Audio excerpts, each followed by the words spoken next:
second time. Good evening, ladies and gentlemen. Thank you for coming to the November 16 version of the Community Development Committee meeting. We'll start the way we always do, introducing ourselves and saying who we represent. Sean Anderson, represent District 2. Ryan Shirley, represent District 13. Jerry Van Zomeren, represent District 18. Scott Counter, represent District 11. My name is Dan Hansen, and I represent District 12, and I'd like the staff to introduce themselves as well, please. Jason Cheesit, Community Development Director. Ken Witt, County Administrator. John Hilger, Senior Planner. Adam Mead, Water Resource and Outreach Specialist. Julie Peterson, Community Development Department. Thanks, folks. We have minutes for Thursday, October 19. I'm wondering if anybody has any additions, corrections, complaints, bellyaches? Nothing? Minutes stand acknowledged and accepted. Public comment. Does anybody have anything they'd like to say on or off the agenda? With the exception of the two public hearings, we'll take those independent of regular public comment. Would anybody like to say anything other than those two on or off the agenda? Third time around, anybody like to speak on or off the agenda for public comment? All right, that covers that. Let's go into public hearings. We'll take the first one, which is Town of Baldwin for the Greens, Ag 1 to Ag 2. Who's going to cover that? John is. Very good. Staff report. Thank you.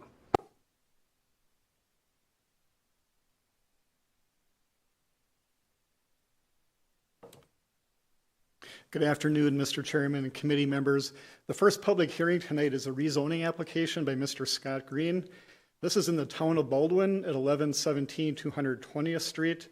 The parcel size is 22 acres, and the applicant is seeking to rezone from Ag 1 to Ag 2. Currently, the property does not qualify for a dwelling building eligibility under the existing Ag 1 zoning, which allows one dwelling unit per 40 acres. The Ag 2 district allows one dwelling unit per 20 acres. The proposed survey map is on the next page. The parcel is outlined in red. You see 220th Street on the west side of the property. Again, the request being from Ag 1 to Ag 2. A little bit of a general location map. At the red dot is the subject property located north of Village, east of Highway 63, and also east of Pine Lake in the upper left corner of the map. A little bit of an aerial view of the area and the surrounding properties. You see some scattered farmland that's cropped, some wooded areas, wetland, intermittent stream areas. You see Highway 63 running north-south. On the west side of the map, 110th Street and 110th Avenue and 220th Street running north-south.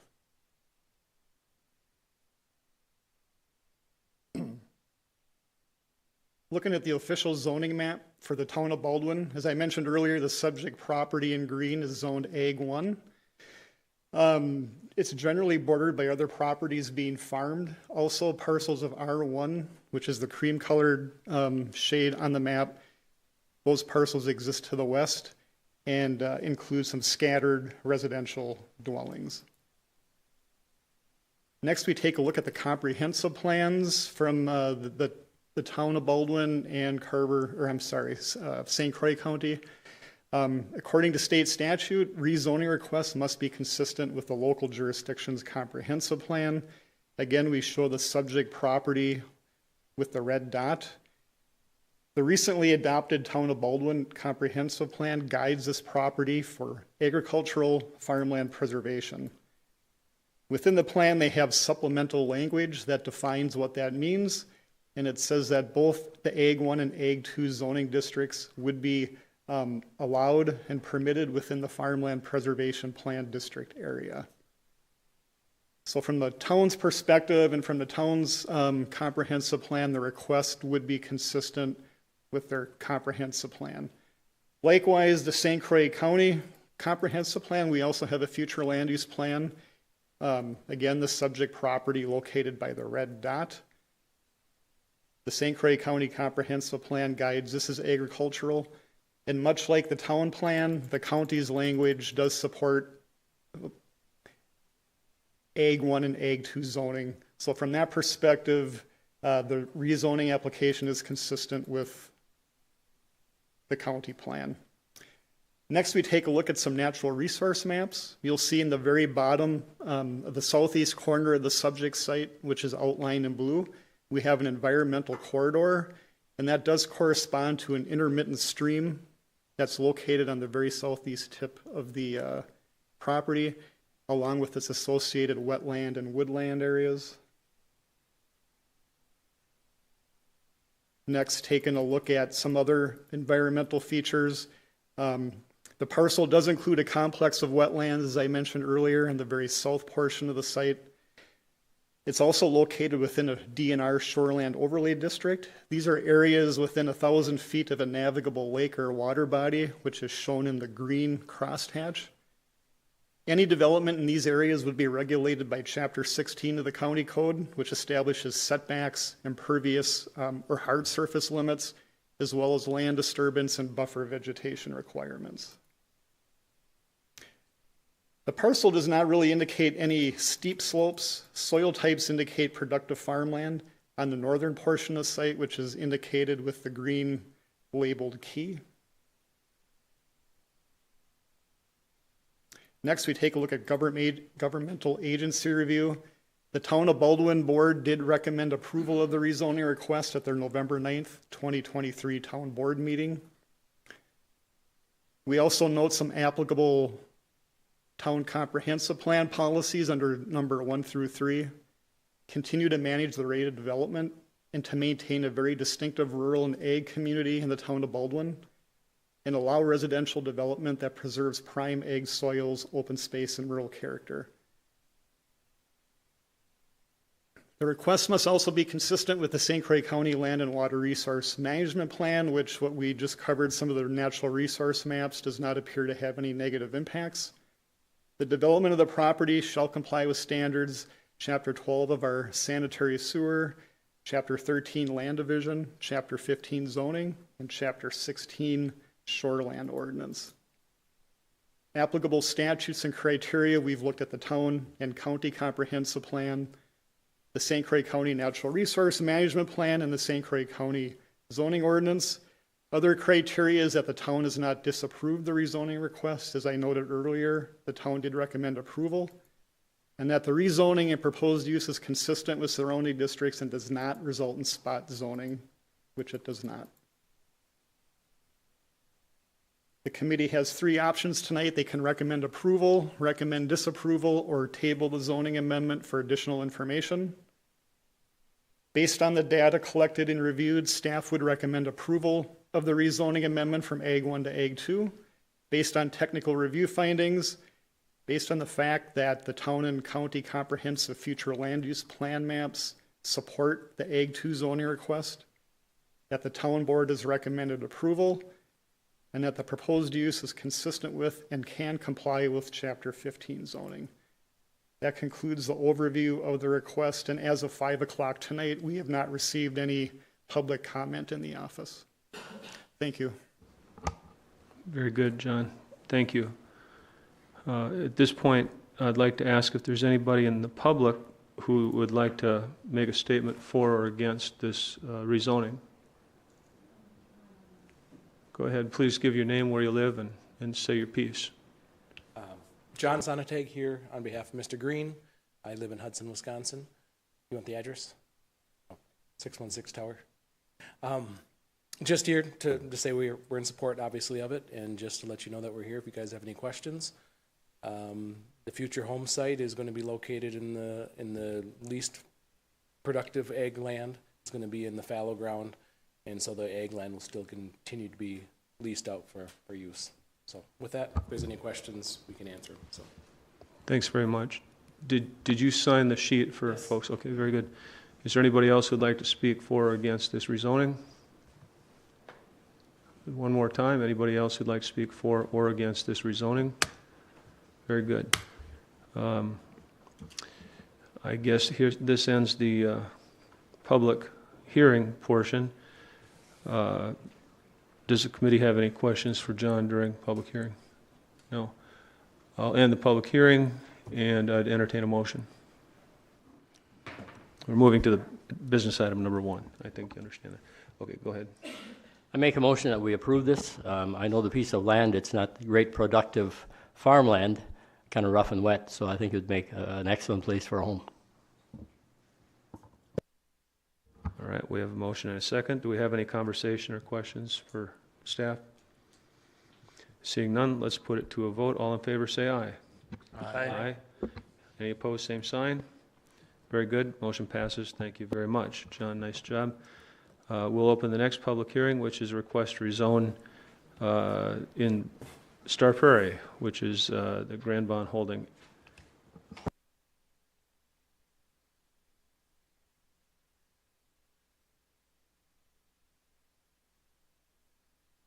Good evening again, Mr. Chair and committee members. Item number 2 is a public hearing for a rezoning application by Grand Bond Holdings, LLC. The site address is the 2000 block of County Road C in the town of Star Prairie.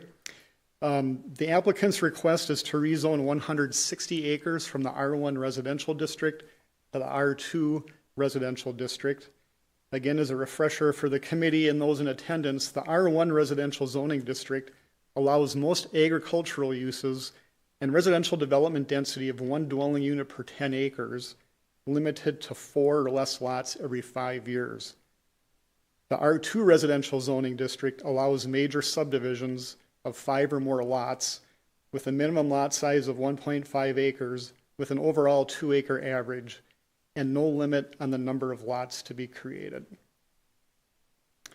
Taking a look at the rezoning area, on the map on the overhead, you'll see County Road C bordering the property on the north, 100th Street bordering the property on the west, and then you see the Apple River meandering along the southeast portion of the site. Taking a look at a broader location map at the red dot, you'll see that the property is northeast of the village of Somerset and northwest of the city of New Richmond. Off of County C, again, you'll see at the red dot. The town hall for Star Prairie is just across the street on the other side of County C. Again, taking a larger, wider view of the subject parcel in red, kind of a mix of different uses. You see the plowed crop fields that appear in these areas. You see some scattered wooded areas, and then the wetland complexes that abut the Apple River. And then you see County C that kind of traverses the area. And then we do have some scattered major subdivisions to the north and west of the site. Again, just some general features of the property that I kind of touched on earlier. Again, the areas that you see in yellow are currently zoned R2.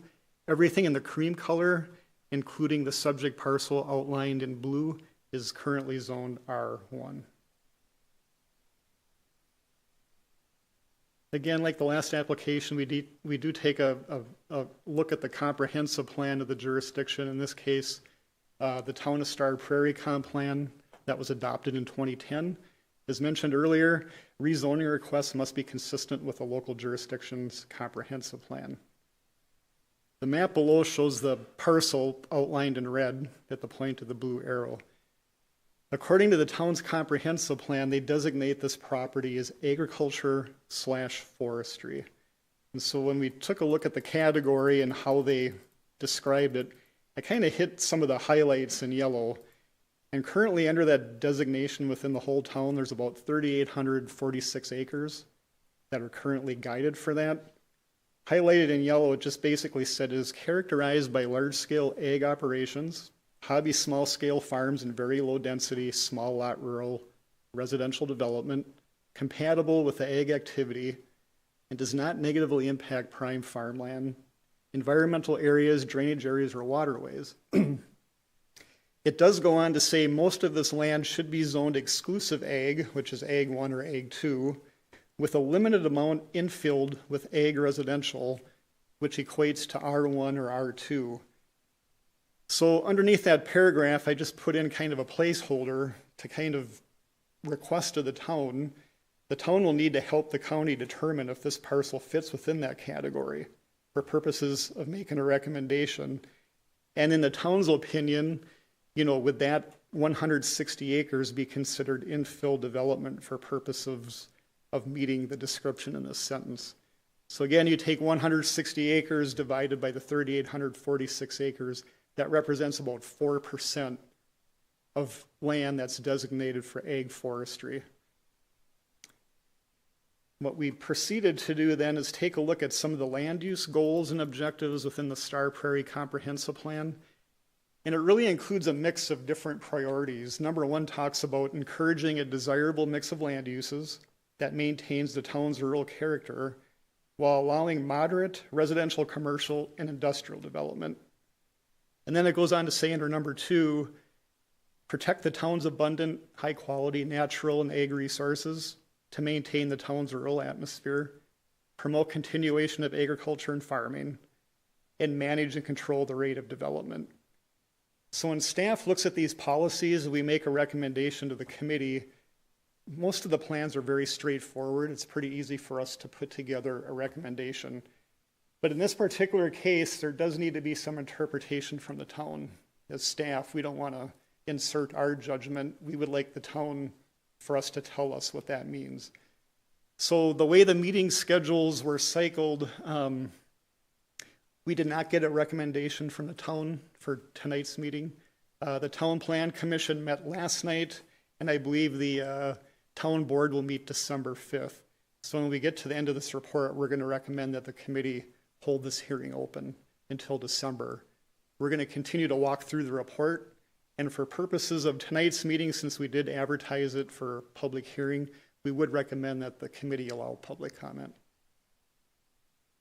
As we continue on, we take a look at the county future land use plan. The county guides us for future agriculture, which allows development at 1 unit per 20 acres or 1 unit per 40 acres. However, under some of our land use descriptions, lands in this category can also be zoned ag residential, which equates to R1 or R2. So again, we're kind of stressing the importance of the town's interpretation of their guide plan, because I think that will influence the recommendation we make to you in December. Next, we take a look at natural resource features. Again, an environmental corridor on the southeast corner of the site that corresponds to the Apple River and associated wooded areas and some of the slopes we'll talk about briefly in the southeast portion of the site. Oops.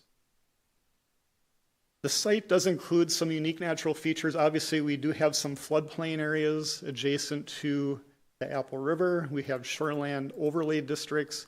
And we also have a closed depression that's located kind of in the southern central part of the site. And basically, a closed depression is a low area of the property that does not have any natural outlet. So basically, as I mentioned in the other application, any development in the shoreland areas would be regulated through Chapter 16 Shoreland. Again, that regulates land disturbance and buffer vegetation.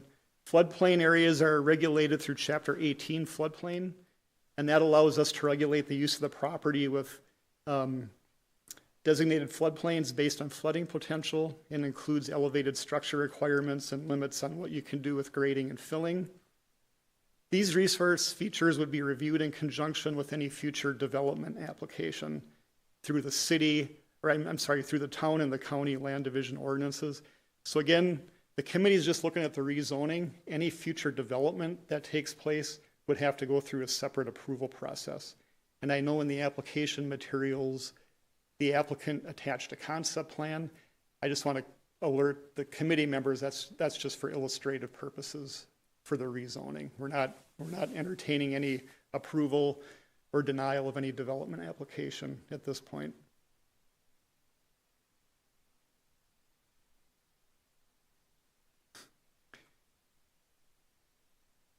Next, we're just going to highlight some narrow bands of steep slopes that exist at the point of the yellow area. You see a thin band of brown line right here and this location here. That represents some of the steeper slopes on the site. everything in the property and between those yellow lines are kind of the plateau or the higher portion of the site that's currently farmed. That's about an elevation of 904 above sea level. And then that elevation drops down these slopes to an elevation of about 860. So there's about a 40+ foot drop in some of those areas. Again, Chapter 13 land division and Chapter 15 zoning will regulate any alteration of steep slopes to mitigate impacts of development on water resources and stormwater runoff.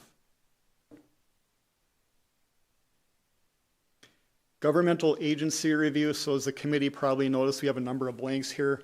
We left the Town of Star Prairie recommendation blank until we hear back from them after their December 5th meeting. The St. Croix County Highway Department did provide comments. Even though they do not have any comments specific to the rezoning, they do want to point out that at the time of land division, based on the concept that was included in the rezoning packet, the Highway Department will require traffic impact assessment to determine if any improvements would be needed to County Road C to accommodate the development. The Wisconsin DNR was also forwarded a packet. We have not yet heard from them as well. We will follow up with them before the December meeting. We left the technical review findings open in case the town wants to submit citations from their comprehensive plan. And I'm not going to get into the applicable statutes and criteria at this time until we meet in December. The staff recommendation at this time would be to hold the hearing open until the next Community Development Committee meeting for the rezoning amendment from R1 to R2. That concludes the overview. I do want to point out to the committee that we did receive some public comments, 2 separate letters with different signatures that we provided to the committee yesterday, and we do have them in the folder. Those comments were also forwarded to the applicant for their information as well. Thank you. Thank you, John. All right, at this time, are there anybody who'd like to speak for or against this rezoning in the audience? Great, come on up to the podium, say your name, where you live, and say your piece. My name's Doug Gillen. I live at 2032 100th Street, Somerset. And I lived there for 20 years, right across the street from these, off of 100, second house from the County Road C. And I'm confused of why all of us on the other side of the street bought 5-acre lots, or roughly there. But supposedly these guys can go down to 1 1/4. I mean, it seems like they're taking out the country out of this. I mean, there's nothing there but country, farmland and a few houses. There's no gas station, there's no stores.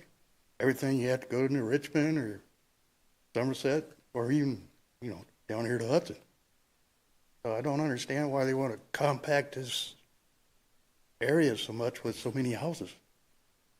It just don't make sense to me. I mean, I kind of like to keep it country. That's why I moved out there. And I think that's what everybody else will move out there for. It seems like if you put a subdivision in like that compact, it's not going to fill up. I mean, most people want to get out of the country. They want to get away from the cities and get out in the country. That's just my ideas, and that's my opinion. Thanks a lot. Mr. Gillum, I really appreciate you coming. Thank you. Is there anybody else who'd like to say their piece regarding this rezoning? Mr. Gillum, did you sign our sheet for speaking to public comment? Thank you. Thank you. All right. We'll end the public hearing and Hold it open. Hold the hearing open till We're the gonna- 14th so we can incorporate the town we'll have to comments. do that as an official motion, though, to hold it open. I think you could take and table the agenda item and have a continuation of the public hearing at the December meeting. Right, and we need to do that as Yep. right, it still has to be a motion to hold it open, to table it. Yeah. Right. Just a question, do we need to hold the public hearing open? Since we had a public hearing, why do we need to hold it open to have potentially we don't have all the information that we need to, because the town hasn't given us their input. I'd like to wait until we have that before we vote. On the issue itself, but not the public hearing, is what I was saying. I'd also like to give a chance for the people who live in Star Prairie, because the township hasn't spoken on it. There's probably a lot of people there who don't know what's happening. And when we have later we'll have another agenda item about letting people know what's happening. I'd hate to think that there's people in Star Prairie who feel like that they've been hornswoggled and this snuck up on them. So holding the hearing open would be good as far as transparency in government goes, is my opinion. I was going to make the motion that we do hold it open, both the public hearing and hold it open until the next meeting. Until we get the information back from the township, I think it would be not smart of us to make that decision. And postpone the action item till next month. And postpone the action item tonight, yes. I'll second that. Okay, motion is second. All in favor, say aye. Aye. Any opposed? Great. Mr. Chairman, Sir. for the benefit of the people in the audience, that next meeting date will be December 14th, Thursday evening at 5 o'clock. December 14th, Thursday evening at 5 o'clock, Yes. and we'll discuss this particular rezoning. Thank you, and we'll look forward to as much participation as we can. And Mr. Gillum, tell your neighbors. Thank you. All right, we're moving on to business item number 3, presentation on the 2023 water quality initiatives.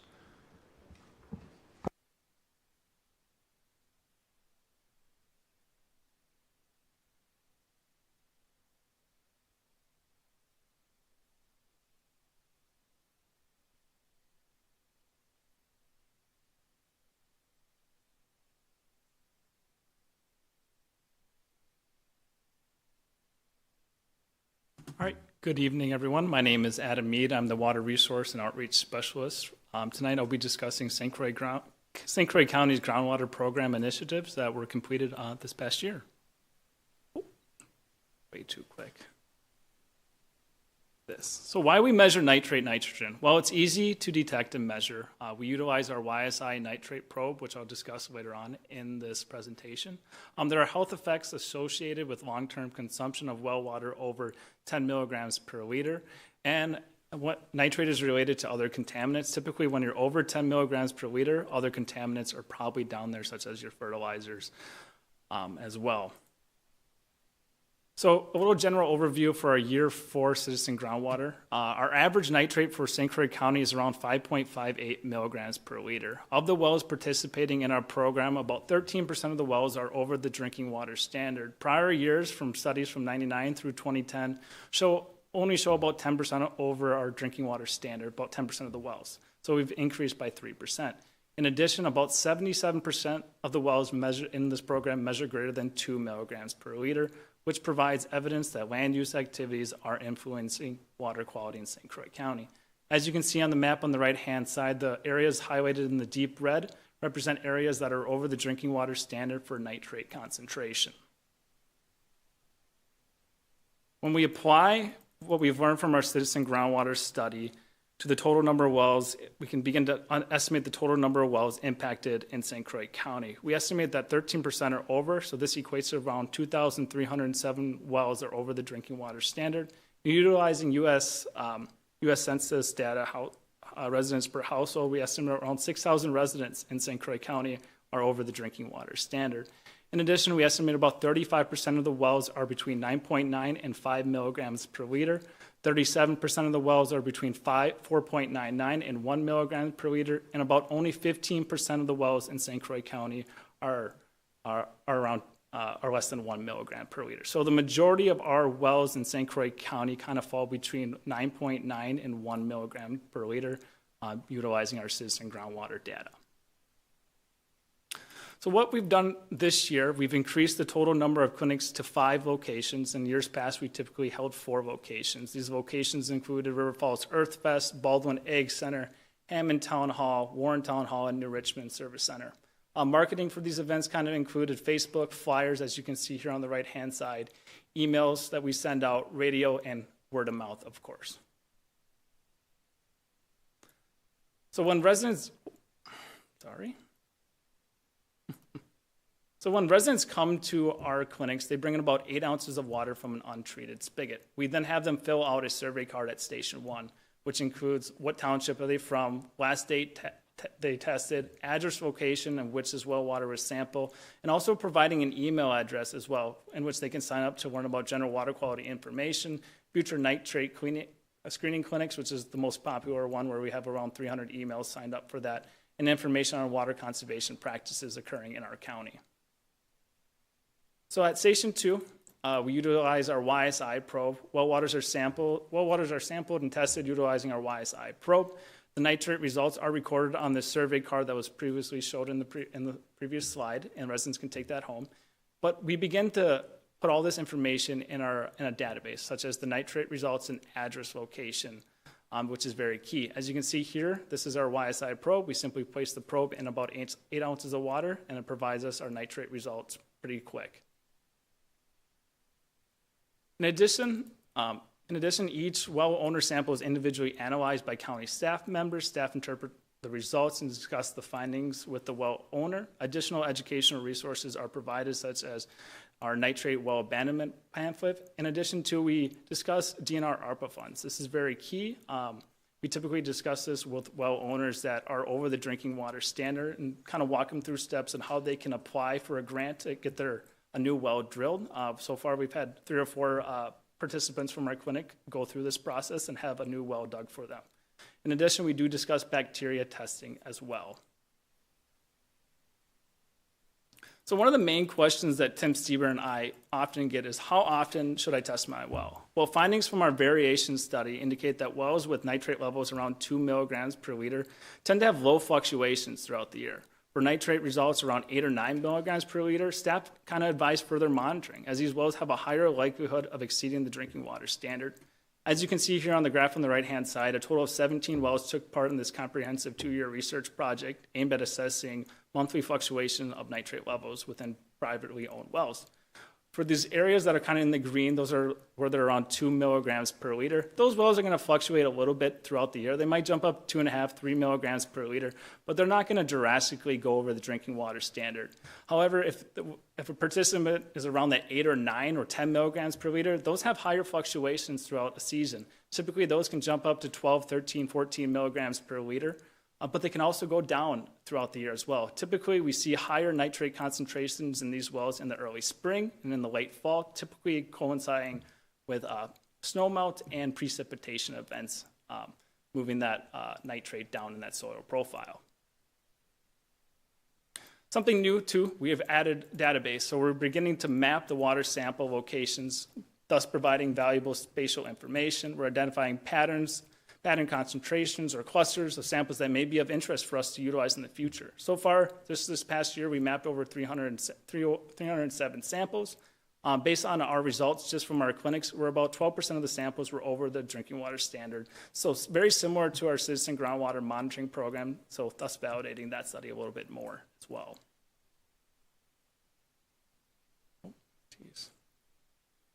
Another question that's really key is testing frequency, we ask. So regularly testing your well water for nitrate nitrogen is essential to ensure the safety and quality of drinking water for rural residents, for rural wells.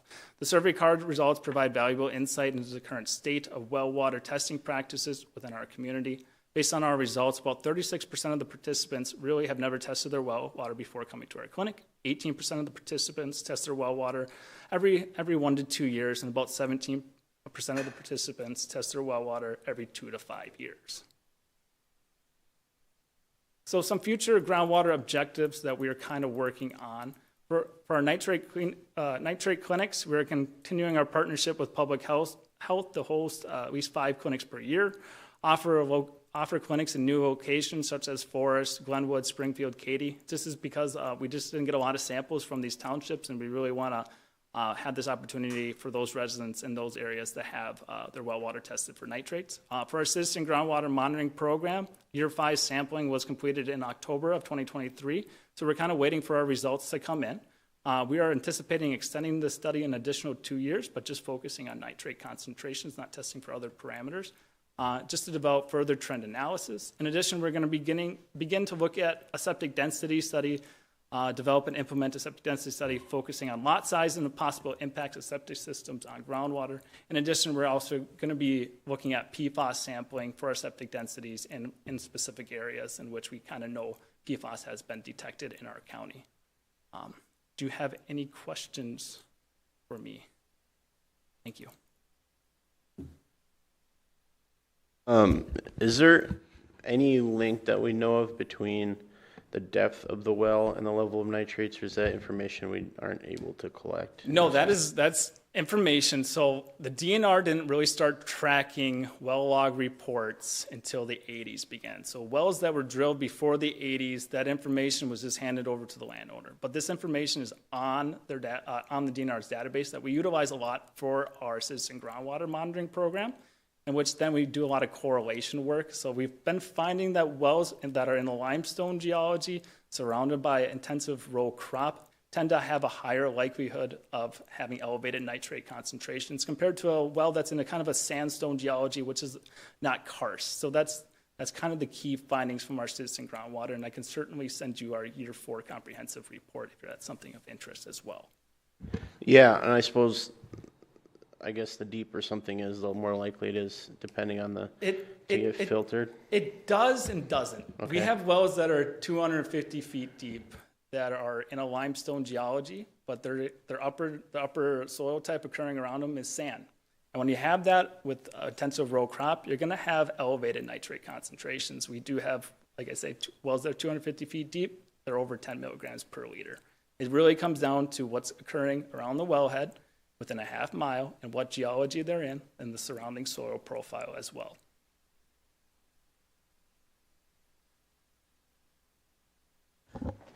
You've been doing this testing now for several years. I see on slide 75 it says how often the participants test their water. So do you see that each individual well changes? You mentioned spring and fall, and I understand that, yep. but how about the average or the total or the marker, if you will, over some of these wells that have been tested every 2 years and it's been tested for 10 years, so there should be 5 findings. What's happening? Is that changing? Is it pretty much static? What can we expect? No, I can certainly answer that question. So for our ones that have come to our clinic, we just started mapping, keeping track of the address location. So I don't know if those are technically increasing, but the ones that I showed you earlier in that graph, the fluctuation, we kind of have a correlation between the early spring and late fall. But wells that are increasing, that we have a substantial amount of data, is kind of our TNC wells. Those samples, they're required to get sampled at least once a year because they're a public municipal well or they're a trailer park. So those samples go off and get sent to the state database, which we can do analysis work on. Some have about 17 years worth of data. I believe 31% of those wells are increasing, but some are increasing by maybe 0.05, 0.25. Some have increased substantially. So it's different, a little bit different, but they are increasing overall throughout the time period. And Supervisor Van Summeren, when we created this program, one of the ideas was to test a lot more wells in the county and to create that baseline. So years from now, we'll be able to measure that much better because it'll be more spread out. Oh, yeah, for our citizen groundwater. Yep, that's kind of the year for year 5, and then extending it out to year 7, we'll have that really strong correlation for that initial study. Yes. Well, 3 questions for you. Okay. With future land use changes, if say we're trying to do things in manners that limit nitrate usages and things as time progresses, or look at different ways to try to control nitrates, do you see a chance to change or lessen the nitrates? And is there any historical examples of how that's been productive? That's a good question. When we look at land use, one of the main things that Tim and I have done a lot of work on, and this is in our year 4 report for citizen groundwater, is really looking at USDA's, it's kind of a little technical, they're raster-based layer. So it's remote sensing, flies over once a year, tells you exactly what's growing out on the field. From that, we utilize it, they have it over from 2008 to 2022. So it tells you this field, for example, has been under corn for 15 straight years. What we know about corn is it requires a lot of fertilizer. And if you grow corn every single year, you're probably going to be leaching a fair amount of fertilizer. It's kind of what we've been finding and correlating that to our limestone geology. As for historical, I don't have any examples off the top of my head. I know a lot of counties are beginning to work on their groundwater program. They're not doing our type of study where we sample in a grid format. They're kind of just sampling all over. I really recommend that we continue our grid format. It's a lot easier to comprehend. We're only testing 175 wells. Some counties over in Dunn, they tested, I think, over 1,000 wells. You don't need to do that. As you can see, we tested 170 wells, and our results came back pretty close to how many wells we tested just in this our clinic where we had 300 samples. So if you just have it geographically spaced out, you're going to get the same result, and it's a cheaper option in the long run as well. Number two.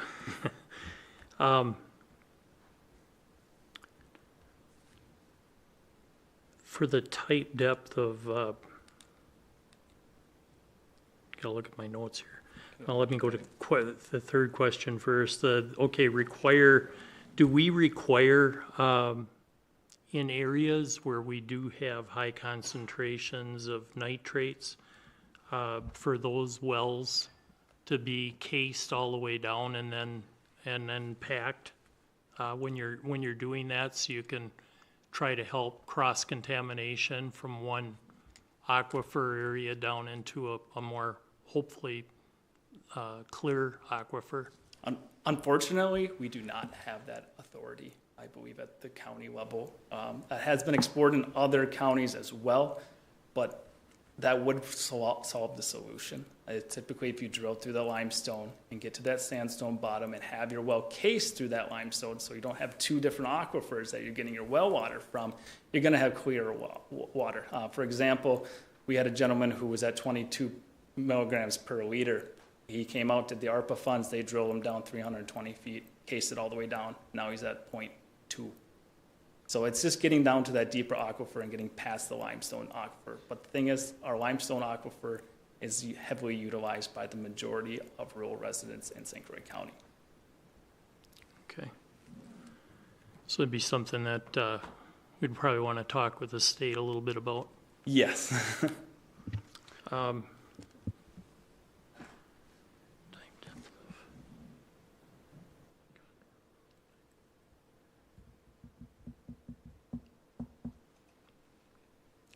I'm sorry, I can't read my, I don't even know what my notes said. I can read it, but I'm not understanding what I'm trying to say, so, sorry. No worries. If you think of it, you can certainly reach out to you and later. answer those questions for you. Thank you. Thank you.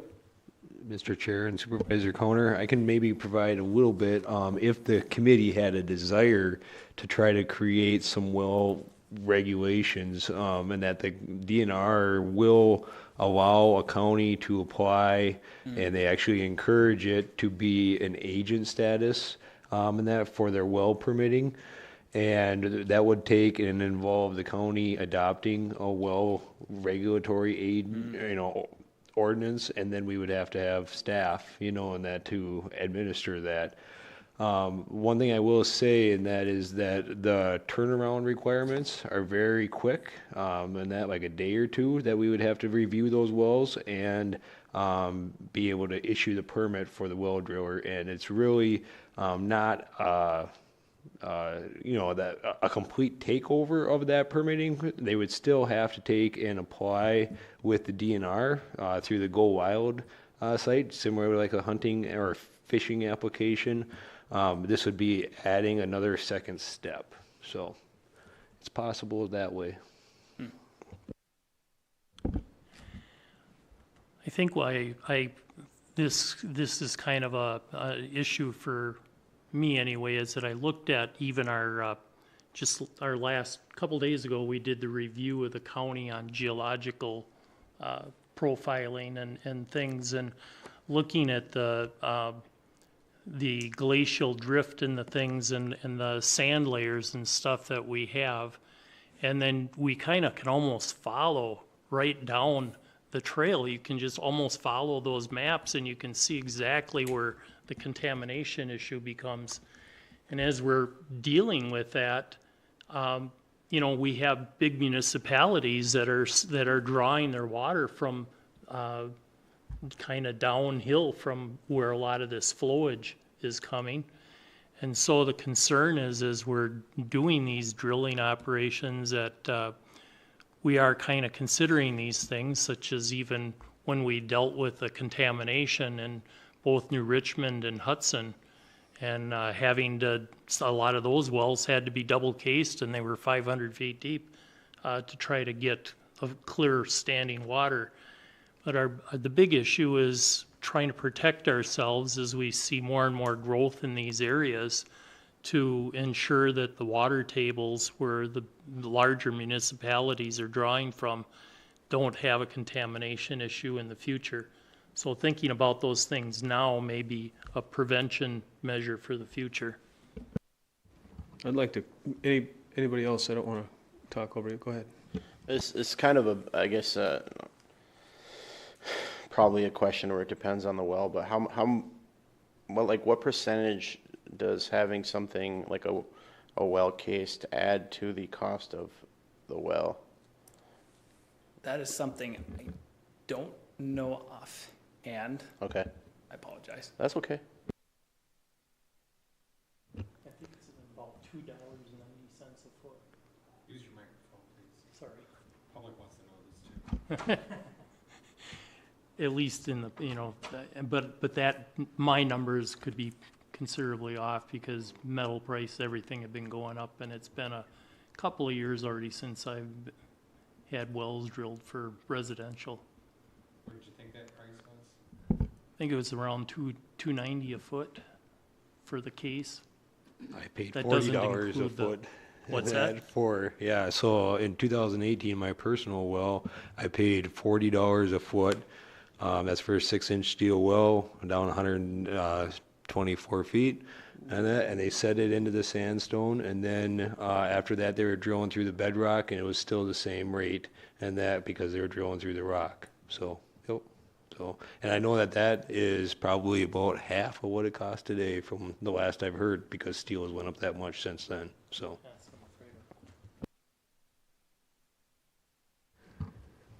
I'd like to mention, if we do have a talk about creating our own ordinance, it sounds to me like we would be adding responsibility without authority. Yeah, I'm not sure it'd be very well received by the well drillers because it would be still required to go through the DNR permitting. It would just maybe, enhance our program so that we have, more data available right away. But the DNR is still really getting better and better about getting all those old well logs out there. So. I just think, I'm not thinking it may be necessary to do something like that countywide. I'm more concerned about the areas that we have where the soils are going to be the issue, where we can have the contamination issues. And really, the one community, I know even down here in Hudson, that drift area, some of the lands to the east of town, we still are dealing, if I remember the map correctly, but even Richmond is a prime example area where there's they actually have a lot of contamination up there already. And those fields to the east are all glacial drift. So they're the ones where that problem could be exacerbated if there's a lot of punctures going down through that bedrock area. Any other questions? Very good. We're going to move on then to business item number 4. Who'd like to lead this conversation? I will. Very good. And so the committee had us tasked with creating some proposed language for accessory dwelling units And so our staff brought that to the committee. We had some sample provisions and where those provisions would have to go in the county's ordinance. The direction that the committee gave us at that meeting was to get input from the towns. So I did attend the Wisconsin Towns Association meeting on October 26th, and I delivered the same August PowerPoint presentation that was before the committee here, just so that the towns were getting the same information as you guys did. And then I also went condition by condition, and that for the towns. After I got done with the presentation, there was a lot of concern from the town officials that were in attendance at that meeting. And there was a show of hands at the end. And I don't know how many hands were against it, but there was over 50 people in attendance at the meeting and well over 15 towns. And the majority, or I'd say at least 80% of the people in the room that night were all opposed to any accessory dwelling unit amendment. Their concerns were based on short-term and long-term rentals of the properties. They were concerned about how these could be subdivided off. They were concerned about septic and well, and just in general, how having two habitable structures on the same parcel would essentially undermine the density zoning that the county has by, X number of dwellings per 40 or X number of dwellings per parcel. So that was their concerns. I think there would be a lot of opposition shown here at the committee if the committee was going to consider adopting any amendment in the future. So this agenda item is on here, and staff is looking for direction from the committee on how to proceed, or if you want to proceed with considering ADUs within the county. Jerry, I thought you were waving, you wanted to talk. Playing with my pencil. All right, Scott? I was at the meeting, and I think I got a chance to talk a little bit about this, but one of the biggest things I think that their concerns are is the way the draft is currently, if I understood right, was that it was really vague and did not have any teeth to how to control it and how to make it so that it would answer some of the questions and the problems that they would see. So I guess with that being said, I'd probably make a recommendation to not pursue this currently, but also that we would consider, if we do want to look at this, then we really need first to step in and take a look at all of the different facets that would have to be there before we would represent or even consider it.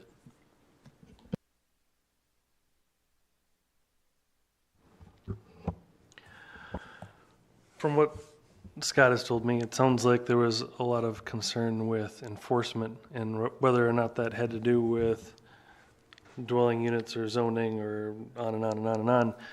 I think a lot of that is exacerbated by the department in previous practices that we haven't involved the towns in, and they don't, may I say, trust that we're going to do the right thing.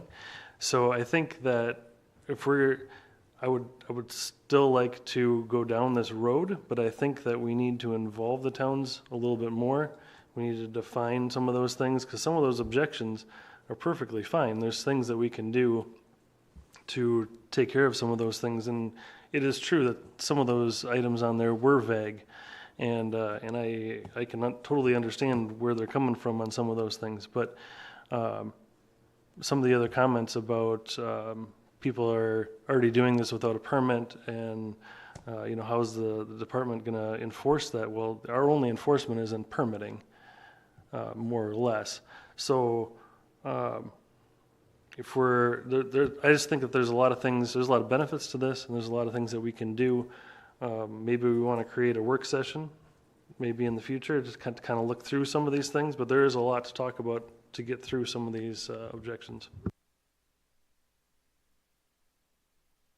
I just kind of want to echo what Ryan said. I think that some of the complaints are, not complaints, but concerns are legitimate. There's some stuff we can do to, I guess, really make clear what the intention of the ADUs are, and like, you know, language that they can't be sold off. If this is how, I don't know, if this is how it got permitted, you know, if you violate the permit, the county may ask for it to be torn down or whatever. It's just, there's strict teeth you can put in these things. I'm not looking to pass something next month. That'd be premature, but I definitely don't want to pause it either.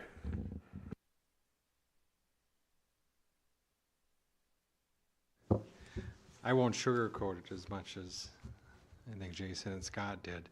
They had pitchforks and torches. ADUs is a bad word, and it is a non-starter with the townships. As you can come up with a different terminology to call it, you're going to lose all the township zoning if you try to implement an ADU program.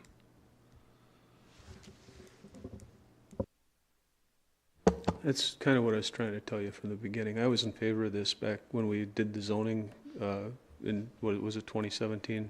I liked the idea.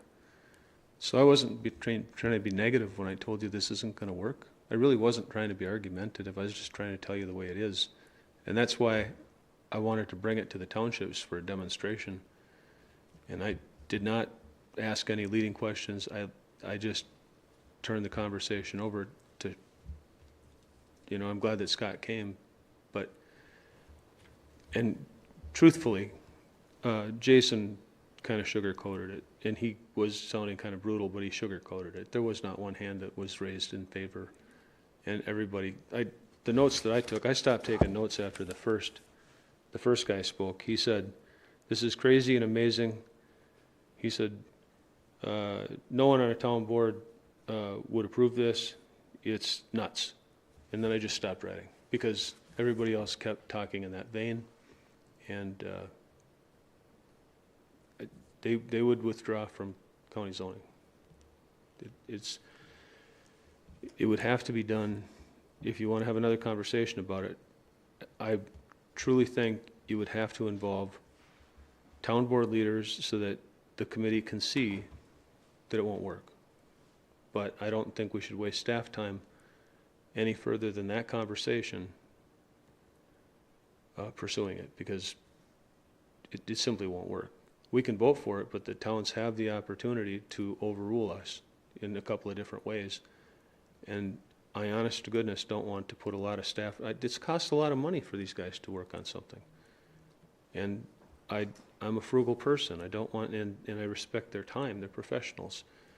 I don't want to waste staff time on something that I'm convinced simply won't work. And I know that I know in my heart that it's a pretty good idea, and I think it would be good for density, and I think it would be good for a growing community, but elected officials at the town level aren't going to prevent this from happening. So I suggest that we just let this go for now.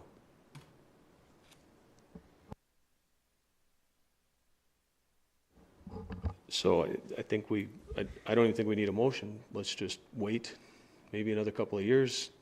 Other people in these chairs, or Ryan will probably be chairing the committee, who knows, and bring it back up, see what happens.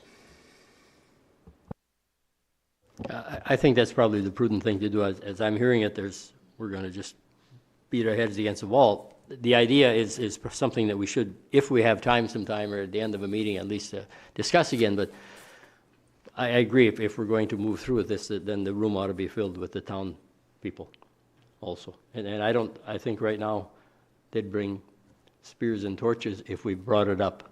And I don't want to get burned or hit. So I think for right now, let's kind of lay it down. Agreed. And, sir? I'm fine with putting a slight pause on it. I think the one thing that we need to learn from this meeting is that when we're bringing up things like chapter 15 changes and chapter, whatever ordinance changes, we need to involve our towns and villages more. We need to have some of these people here, when we're going down that road, so. Now, I will say, I was talking to somebody, and I guess I don't need to say a name, but it's somebody who had been involved with county government for many years, who I respect very much, who's a figure in my community, who told me, I was giving my opinion that I feel that I should involve town government as often as possible, and this person said, you know, towns often think in terms of what's best for the towns, but not what's best for the county. And so, therefore, you need to balance these thoughts with that.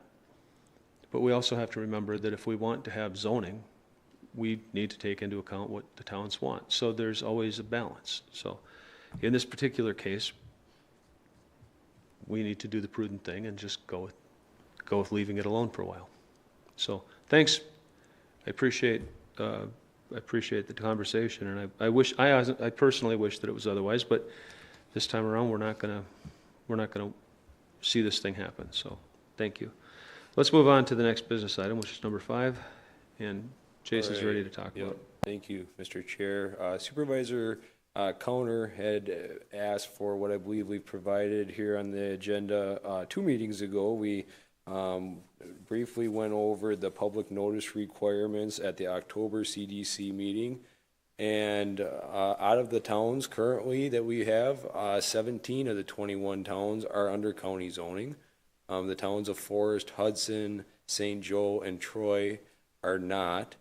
And so I believe Supervisor Coner wanted to know if we're going to take and have a county or government mandated rezone similar to the comprehensive revision that went into place in 2019, what would it cost for us to do a notice to each property owner?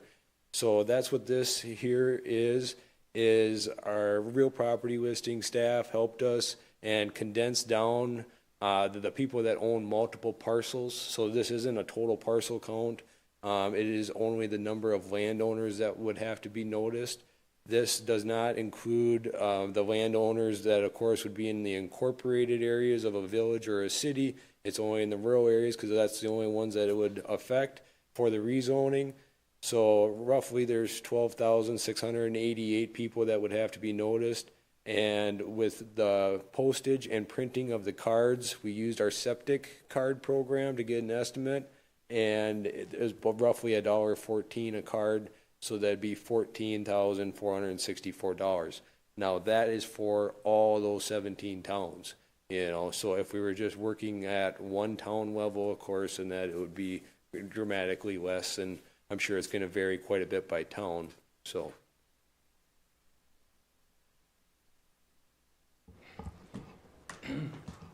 All right, whose thoughts are what on this?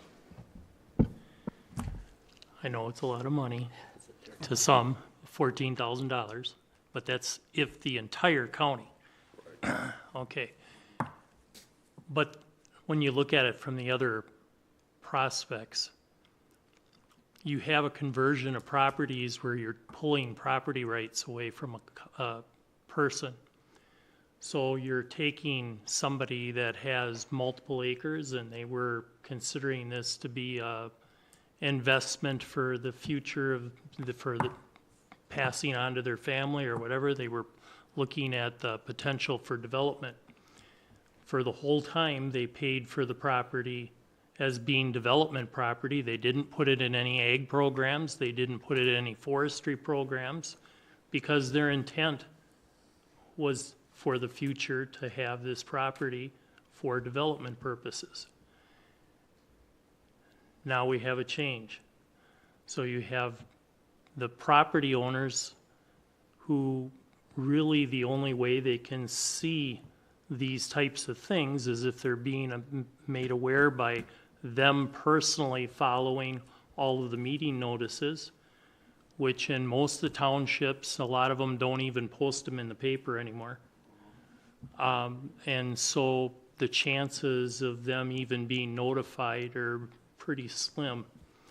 And they're not the ones that are initiating these changes. These changes are being done by members of the community that feel they think that this property is better served in another manner than what the owner had purchased the property for. So they're making these changes on their behalf instead of the property owner's behalf. How this impacts people in the future is that now these people have been paying for years at a higher tax rate with their assessed value sometimes reaching over $16,000 an acre. And all of a sudden now their property really should have been assessed at rural agricultural at maybe $3,000 to $5,000 an acre. And if you would have all of those people in the end come in and do a massive board or review at each one of their communities and say, hey, you changed us up here considerably. We're considering that now it might as well be the same as an agricultural parcel. We really would like to have you reassess all of our properties, which could amount to probably more than multi-millions of dollars of assessment drops, which would have to then rebalance all of the community as a whole, which would be a huge upset for those communities. So I think for what the investment of $14,000 is a pretty much of a pittance compared to what the overall costs and what the legal costs could be for the communities that are trying to work their way through these things in the future. I agree with Supervisor Counter. I think this is, if we go down the road of major changes, things like the previous agenda item, it is something that I guess would just have to be built into the cost of the project, for lack of a better way of saying it, because it's it's a lot, but it's a lot less than I guess the alternative can be. So, and it's kind of seems like the fair thing to do. I would agree. I think, obviously the 14,000's the whole county zoning. So, when we're looking at, say, like Star Prairie, when they did that, that's a minimal cost, when you break it down by just that one area. So I think that's the least that we could do as a county to notify all the landowners one way or another, and that seems to be the best way, in my perspective. I think that if a town or village wanted to come to the county and say we want to redo this, maybe we look at a cost sharing program of the county, picks up part of that cost, and whoever is applying for it picks up the rest. That could be some of my concern in that from budget aspect is if we do a comprehensive rewrite of the ordinances, we're going to know that we're going to be the ones initiating that. But if a town approaches us and they want to rewrite their town and or do a major rezone for their whole town, and that could be an issue. But as long as they were willing to wait, we could budget for it. So there needs to be parameters. If the township initiates something, that's on them. And if the public, after a few years, gets used to the county sending out notices and the township initiates something, then there'll be a perception of a miscommunication. We need to worry about that and take some kind of a communication with the township. I don't know. That's a consideration. But we also need to have a policy, pretty strict policy of when these go out, where they go out, and why they go out. And that's something that we need to work on. You'll need to provide us with a consideration. I'd like to hear what the staff thinks those parameters should be, and we need to weigh in. So a process perhaps of how that gets developed. Obviously, we aren't going to send postcards to 12,688 addresses every time we do a rezoning. So how do we establish what our priorities are? And what, you know, when we came up with the brownwater policy, we debated, and it was quite a debate, if it was going to be a 1 mile or a 2 mile radius from where that brownwater event happened and how quickly it needed to go out, and it was rigorous, that debate. This needs to be something similar to that. What kind of an area gets this notice? I want to mitigate the expense on this, but I want to maximize the impact of our notification process at the same time.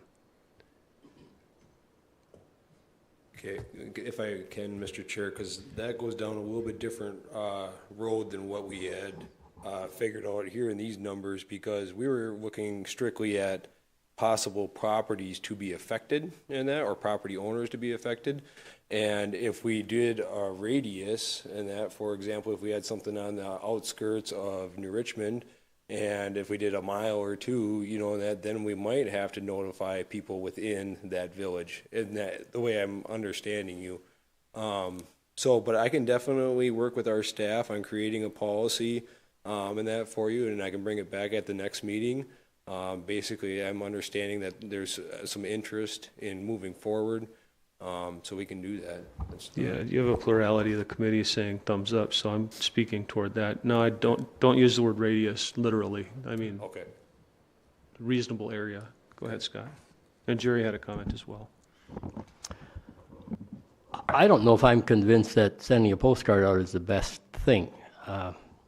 As a person who often picks up mail for elderly people at the post office, in other words, they don't have rural delivery involved in, I just see a lot of these kinds of things, postcards, in the mail, in the waste can, or in the recycle can, in the post office. Maybe instead we need a bit of training to the people in St. Croix County that they check our website or that they furnish us with an email to email these things. I think there's much, as we older people continue to age and are still here, maybe we would like to see a postcard, but I think the younger people would rather have a text or would rather have an email. Probably a text would be a smarter thing. It would, first of all, it'd be quicker. It could be changed if a change has to come. I just think we should, before we look at spending $14,000, and maybe I'm too frugal then to look at this, but I think there's got to be a better way that's better accepted than this, and maybe it's a part of training so that people look someplace to find this information. So this postcard, these mass mailers, these postcards are not individualized to every property. They're going to be generic. They're going to say your property may or may not be subject to change. Go to the website and find out. So it's not actually going to have your personal information on it, because not at a bulk printing cost. So again, just remember the message that you're sending, how many of them will end up in the garbage. Yeah, I guess at least people have the chance to glance at it, and instead of just like having to look up them for themselves whether something, regularly, whether something's affecting them. They see a postcard like, oh, I've never gotten this before. Let's see what's going on. I agree with Jerry on that. I think that I would like to explore whether we have the authority or the authorization to whether we tie that to property taxes and put that with the property tax billing that we need, require an email address. That would be the easiest way in my mind to get email addresses across the county, and then we would mitigate that number down to very little if we had that, and we could go with that. But I know that's not an easy process either.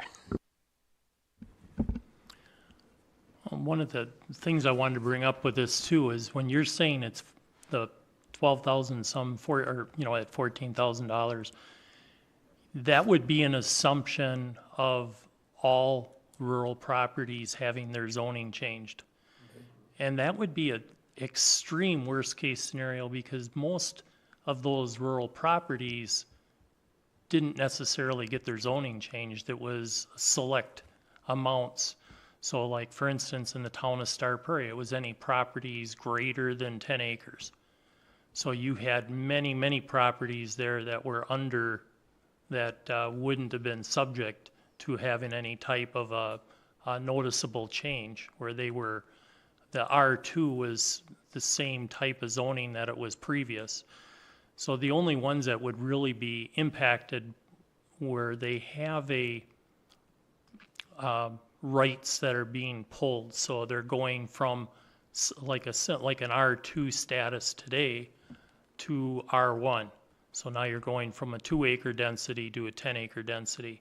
Those would be the ones that would get the necessary mailings. And I do agree, if there is ways that we can put out to get this done electronically, but the big thing is that we ensure that every single one of them that are having rights taken away are somehow given a notification that we can say, we tried.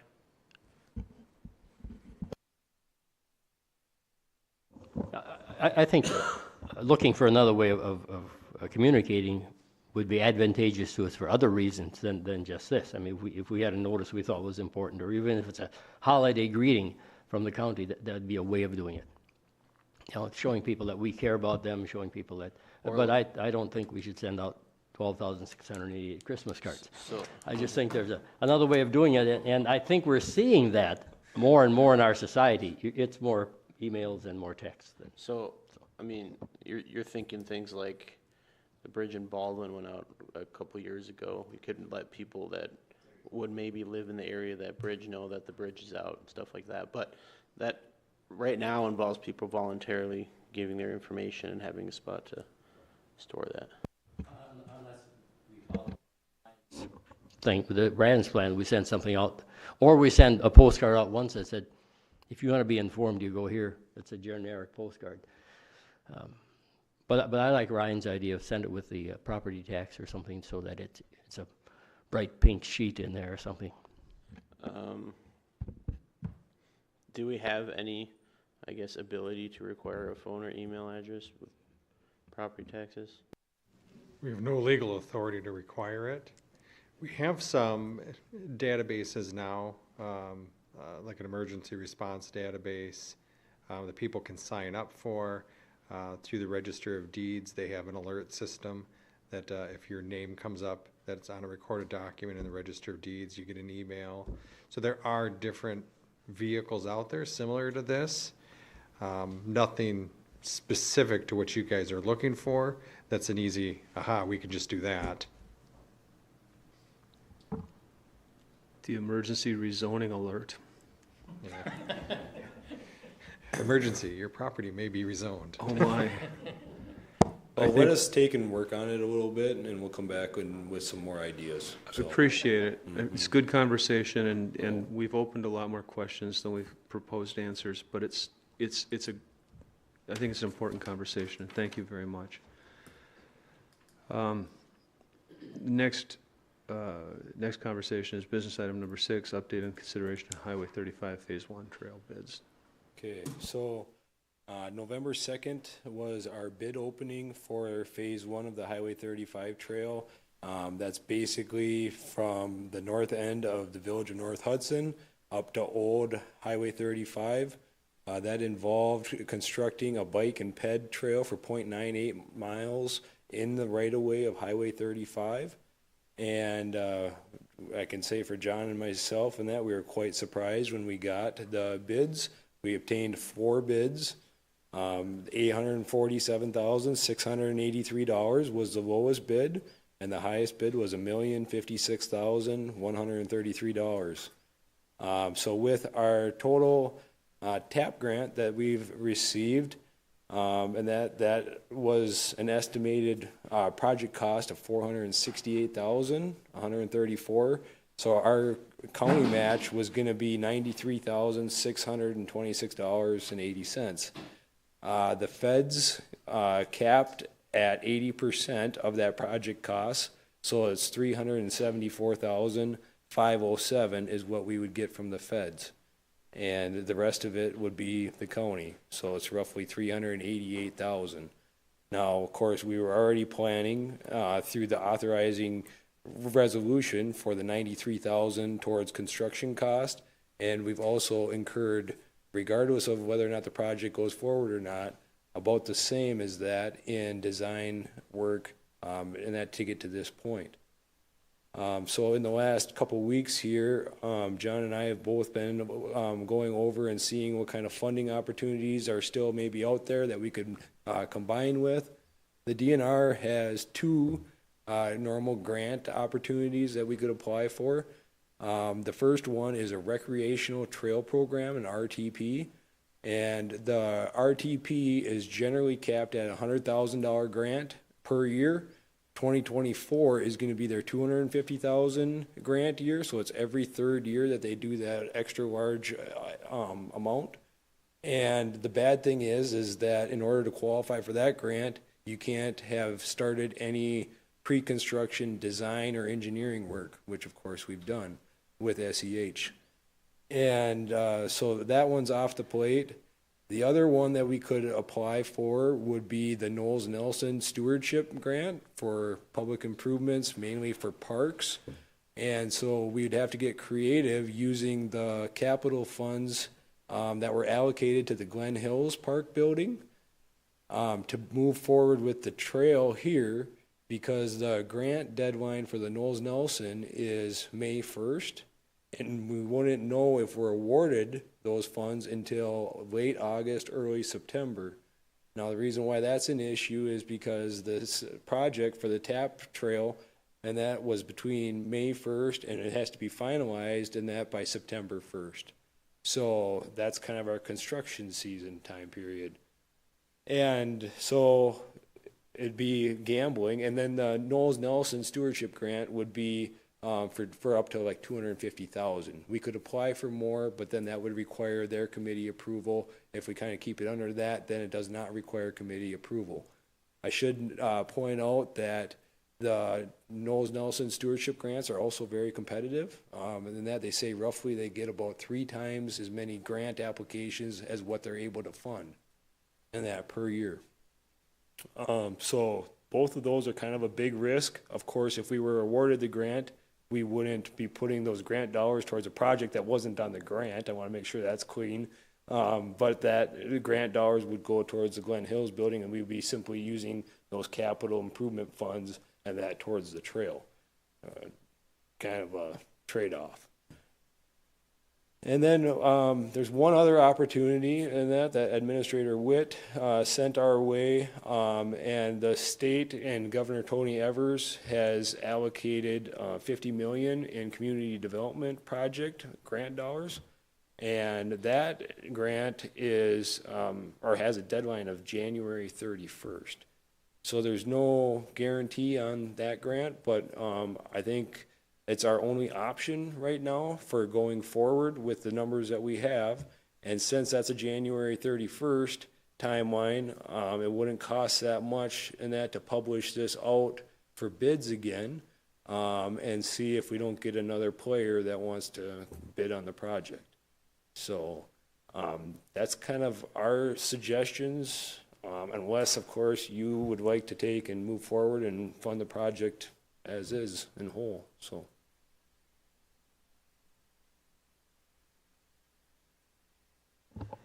Couple questions. First of all, is it possible that the county highway department could build that for less money?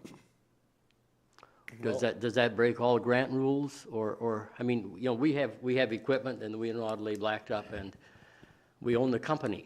Would that be another way of checking? And I don't know if that's ever been done. But. Right, so they would be subject to the bidding process as well. So we would have to open it up for bids again. I did talk to Highway Commissioner Robbie, and they do have a paver that would handle the narrower width, because not all pavers and that will go that narrow. However, in that, with all their other road projects and the timing of this project, they didn't know if they had the bandwidth to be able to take on this project too. So. With that said, I think it would be good to pursue that to see where the dollar signs are. I mean, it just may make sense. The other thing is, maybe we need to talk about this whole bicycle trail a bit more. How vitally important is spending over the next few years well over $1 million? You know what? I don't know, and perhaps there are statistics that say how many people use those trails. Let's say this trail from Hudson to the bridge. How many will be using that? Is it 5,000? Is it 7,000? Mr. Chair, can I jump on to the next agenda item? Because we're kind of talking about what the phase twos and the total cost of this project would be. These agenda items are really related, so go ahead. Yeah, we're kind of doing both of them here. So no fault to John or SEH or anything. The reason why our whole timing here on this phase 1, 2 has been off is because the state took and moved the deadline for the TAP grant from January 31st to October 31st. So that's why, I mean, knowing now if they were going to do that change, we would have been able to move our bidding schedule, you know, so maybe we could have had the bid in early October, and then we could have reapplied for phase 1 with the increased numbers and that are the increased estimates. So that adds to the whole compounded issue. That being said, also, we had to apply in October, and that for the TAP grant, assuming that our bids were going to be a little bit more close to what the original estimate was. And so we did submit for phase 2.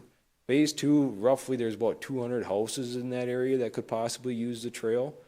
And our original estimate that we provided to the DOT was $668,352.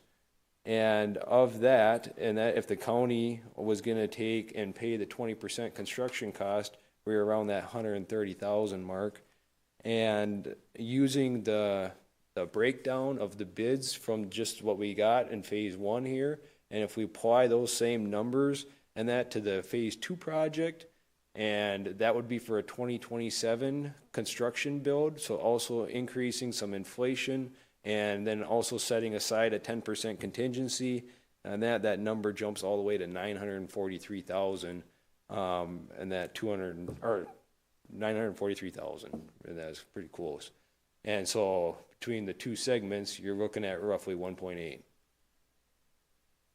Yeah, Supervisor Shirley. To go back to the numbers, the design work is already done. We've already spent that money. Now, if we don't do this project at all, what else are we out? Staff time right in the grant. Staff time right now? There's no other dollars that are guaranteed that for not using the funds? Or we would be out in that the TAP grant dollars, the $374,000 right. from coming to the county. Yep. We spent the money on the engineering. That's a sunk cost. We don't get any of that reimbursed. Right. Yep. Okay. So I guess that was my concern with our last board meeting, was using moving all of those ARPA funds over. This would be a prime example of something that, you know, a project that comes up like this that we could have talked about, but I think that there are some alternatives out there that I don't know how the committee feels about it, but I think with I want to in a future meeting, Ken, I want to have a conversation about the governments that are building with that. Because we know what our bids are, what our totals are, what's already approved, and all of that. There's money there, whether we use it for stuff that we pulled out of that or reroute it to something like this. So I think that's worth a conversation. I agree that, you know, moving towards that state funding option is probably our best option at this point, but I'm not opposed to pulling out, like you said, the funds that we're going to use for that other project to move towards this either. So yeah, I can tell you that we're going to apply for both of those grants. It's just when this project has to start and when those grant awards or those grant notices. Now, this is getting a little bit farther into our agenda and that, I apologize, but I mean, the Glen Hills building, we're not really looking at starting construction and incurring cost until probably after Labor Day next year. So, I mean, as far as the funding and that, once we got it, it would probably, you know, balance out. But it's just that risk of not having that grant dollars come in. Once again, what I was getting at was how important is this? And, you know, if we've got about 97,000 people who live in St. Croix County, is that right, Ken? And if 10,000 people use that, that means 87,000 people are paying for something that they don't use. Maybe another option would be, instead of putting an asphalt trail down, putting a limestone trail down. Two reasons for that. For one of them is it's less to do, costs less money. The second thing is it could be used by snowmobilers, and snowmobile associations would help to fund that because they're always looking for new trails. Now, yes, it would change things a bit, but at least you'd have the trail, you'd have more uses for that trail. And there are some, I have a friend who's a bicycler. In fact, he's leaving at the end of the week to bicycle in Brazil for a while. He's been all over the world. He would rather ride on a gravel or a crushed limestone, some fine limestone thing that they use on bicycle trails. He would much rather have that than asphalt, because the maintenance of that is in the spring, you drag over it. And what he's seeing on asphalt trails is after about 10 years they need repair, but there's no money and no grants to replace the asphalt. And so they fall into disrepair and people don't use them anymore. So that's another option perhaps we should look at that would lower the cost of these if we really want them, if we think that the disparity between the users and the non-users means nothing. Thank you. I believe that the snowmobiles and that would probably avoid our TAP grant dollars. I'm not sure in that. Maybe Mr. Hilgers can take and say if he thinks a gravel trail would be still qualified underneath the TAP. We'd have to look at the grant criteria. I'm not sure offhand. Yeah. Well, I certainly think it'd be worth looking at that, because again, now we get year-round use of it instead of seasonal. Okay. Go ahead. I mean, correct me if I'm wrong, but if you get a TAP grant and don't use it, you're very unlikely to get one in the near future. Right? I mean, is that true? I mean, I don't think there's any assurances like that. But one thing with this, and that if phase 1 doesn't get constructed, the likelihood of us getting possibly the grant for phase 2 might not be as good, because then we got a trail in the middle of our whole plan. Well, of course, yeah. Yeah. I'm just, I guess, talking generally, not necessarily about phase 2 specifically. Right. Anyway. I'd like to address the utility of the trail. It's, the bigger picture here is not just the 90,000 people who live in the county. It's an economic development picture that includes people coming from out of state, but people come to use this loop trail, and to have a trail that drops down to Willow River State Park would be a real valuable asset to bring people to the county, to bring people to the Eckerd Bluffland Park as well, is the vision, correct. the long-term Besides the vision. original 93. So that's part of the bicycle pedestrian plan. It'll all tie to that and flow from it. So that's the value of it, is that it's part of the larger plan. And if you consider that as part of a larger plan, it's a 20-year, 30-year plan. It's not just a little one tiny section that needs to be considered, but it's kind of a baby step toward the bigger plan to have a bicycle trail that goes from Hudson to the loop trail and eventually ties into points beyond. Okay, if I could just address that a moment, that's fine for the people who are along the loop trail. I mean, the city of Hudson, the bars and the restaurants might gain something, but the major part of the county gains nothing. There's a statistic. How many people live within the area? What percentage of the population of St. Croix County live within the area of the Eckerd Bluffland Park?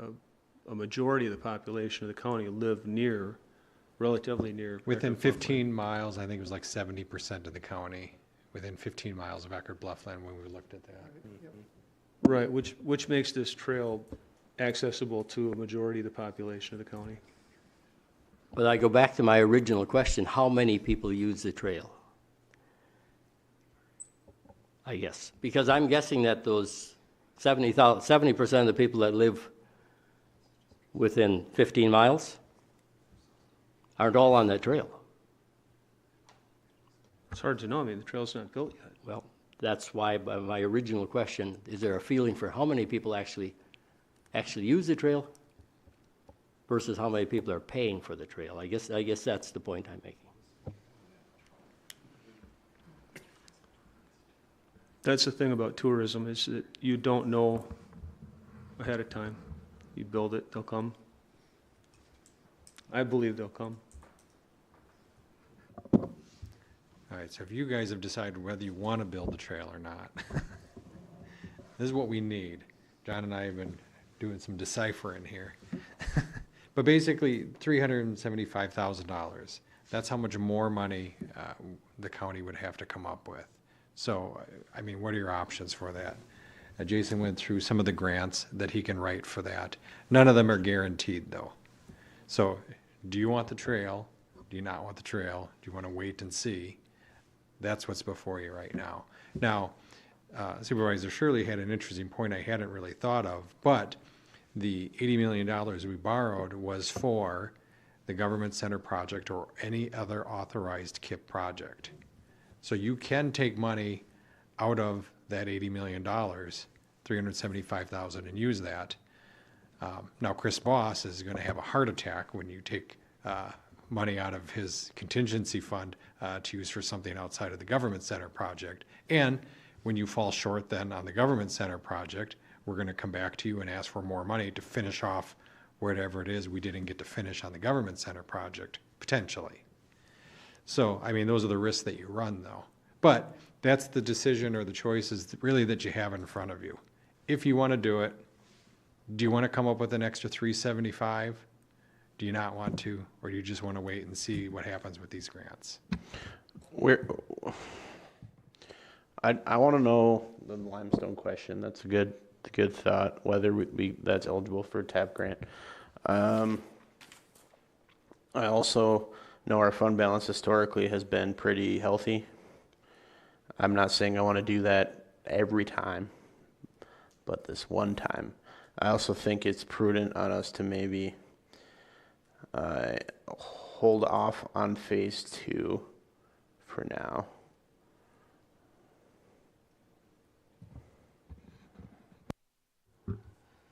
Here's my thoughts on that is that phase 2, you submitted, do we have a guess based on our bids from phase 1?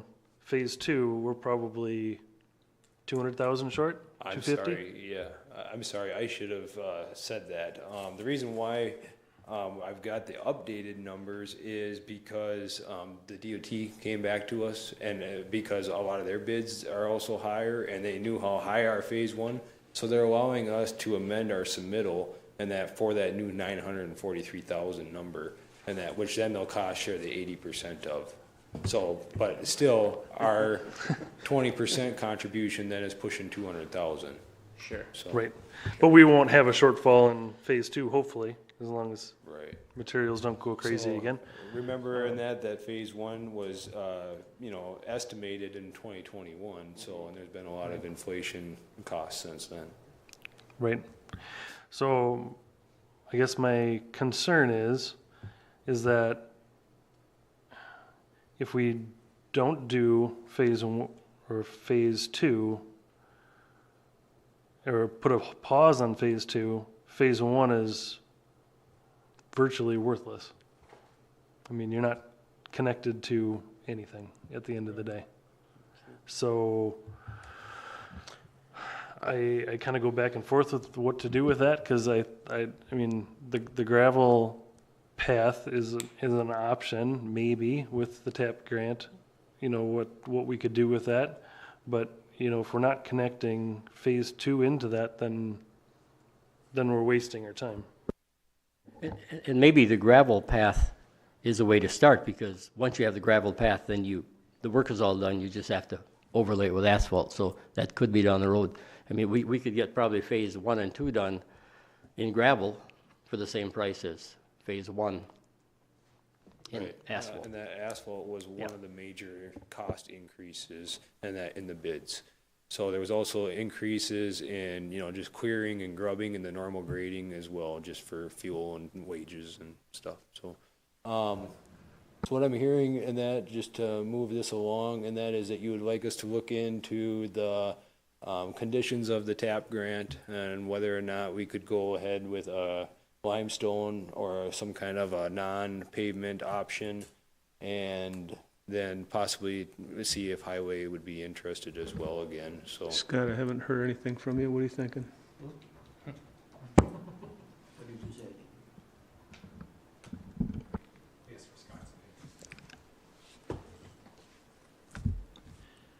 I see the trail system as something that does have value for the county. I understand where you're coming from as far as people that lie outside, but as we look at alternate transportation and all the different things, all the different facets of it, and especially economic vitality for the communities and the ability to draw additional people in, and how that impacts those communities that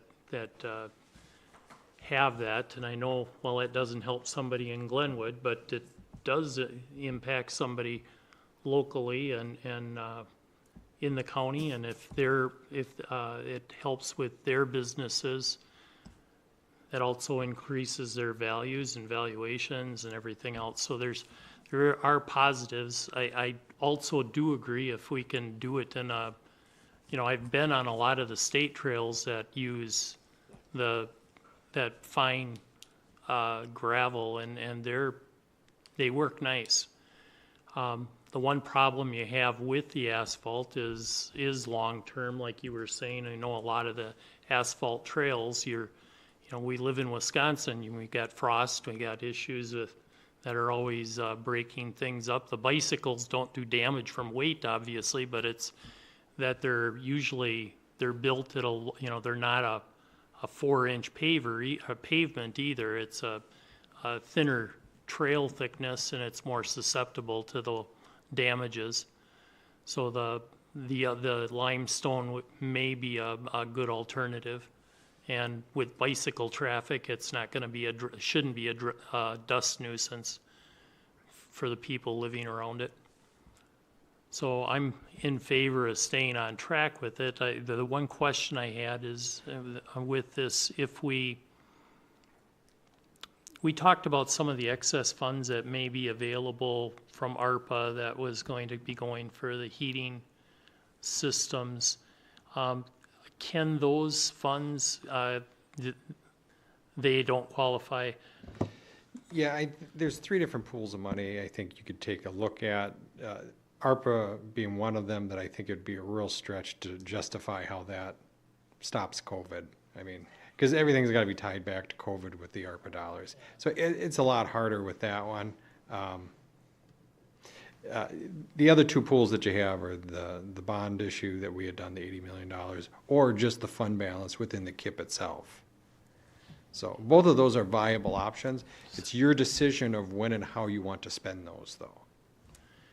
Can you take the ARPA dollars, though, that you are using towards the HVAC systems, and then say, okay, well, if we put the money here and just play the shell game and say, okay, we didn't spend it there, can we spend dollars that were allocated for the building for another project, or is that disallowed too? So you guys have already allocated $7 million of ARPA dollars because we were allowed to take $10 million of lost revenue and put it into the KIP. So you've taken $7 million of ARPA and put it in the KIP. It's sitting in the KIP waiting for projects. So. It's already there.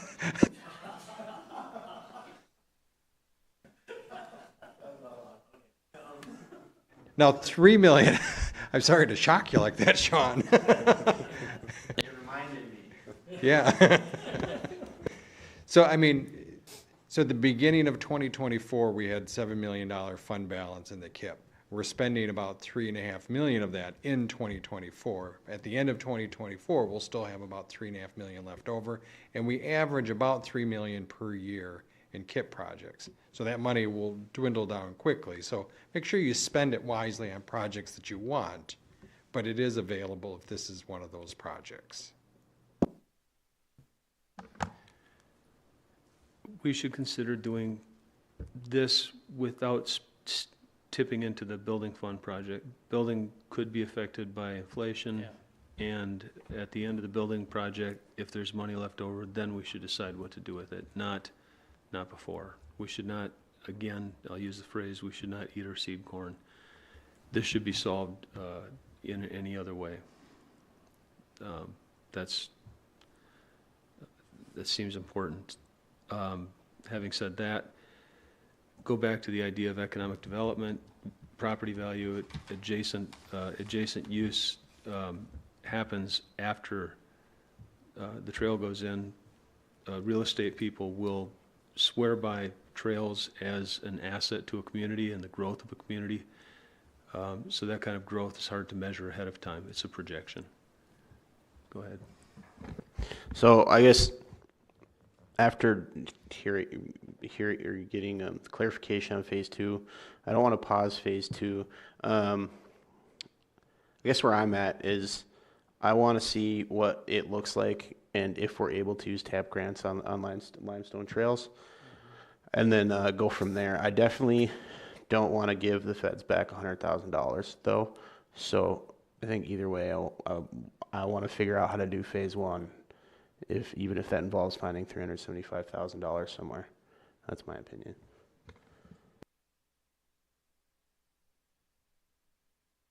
Okay. So we'll check out what options are. We'll have it as an agenda item at the next meeting, and that as an update on what those conditions would be. So we have some time, and like I said, our staff will move forward, and we're going to apply for those grants that we can. And if we were awarded those grants, then of course that would just take and hopefully require less money of the KIP money to go towards Glen Hills. So with that though, I do need a motion on the next agenda item, which is the resolution of commitment and support of the TAP 2 grant funding for phase 2. It's part of our grant submittal process that we have to have a commitment by the county board, and that if we get those 80% funds, that we're gonna take and do the 20% match, so. Right, I was just gonna ask for that.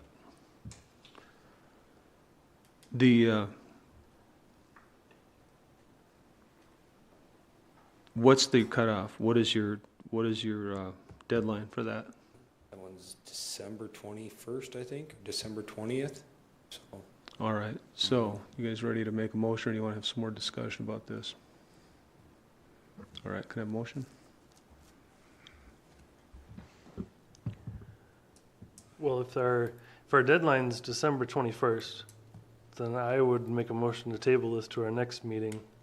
And when we have County board action by December. County board action by December? Okay, never mind. One quick question before we vote then is, in the KIP plan, the 5-year plan, I'm assuming we have this in there in a future year already in there. I just didn't notice it. Yeah, we do. It's at a different dollar amount. This is an increase in the dollar amount because of the inflation numbers we're seeing on phase 1. We're increasing the dollar amount. So that KIP number will end up having to be updated next year. Do you remember how much difference? I think it's doubling. It's going from 100,000 to 200,000. And I will just add in that the resolution doesn't have any financial tie, you know, and that, because if we get the bids back, and that, it's still gonna come back to you guys to see whether or not we're gonna proceed with the project. So we'll need a motion? I'll move to authorize a TAP grant submittal approval And a for second. phase 2. Got a motion and a second. Any discussion? Seeing none, all in favor say aye. Aye. Aye. Aye. Any opposed? Motion passes. Excellent, thank you. That dispatches business item number 6 and 7. Now comes the highlight of the entire meeting, our financial report. Thank you, Jason.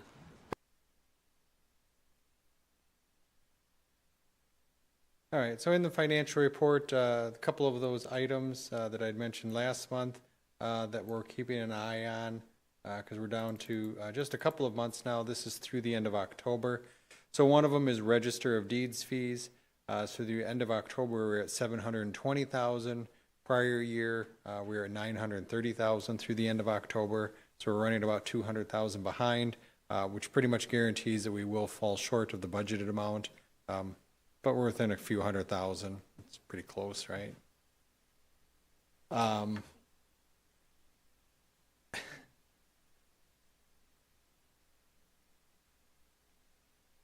And then in parks, the other one that we sort of keep an eye on to see how things are going.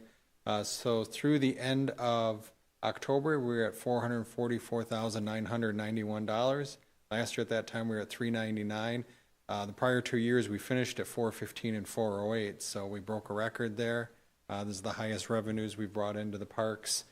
So we're $64,000 above budget on that one. So made some of it back.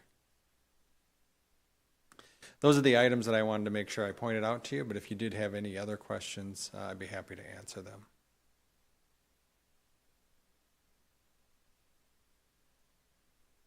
All right, thank you. That was exciting. Thanks, Ken. All right, now, we'd ask for the Community Development Department update.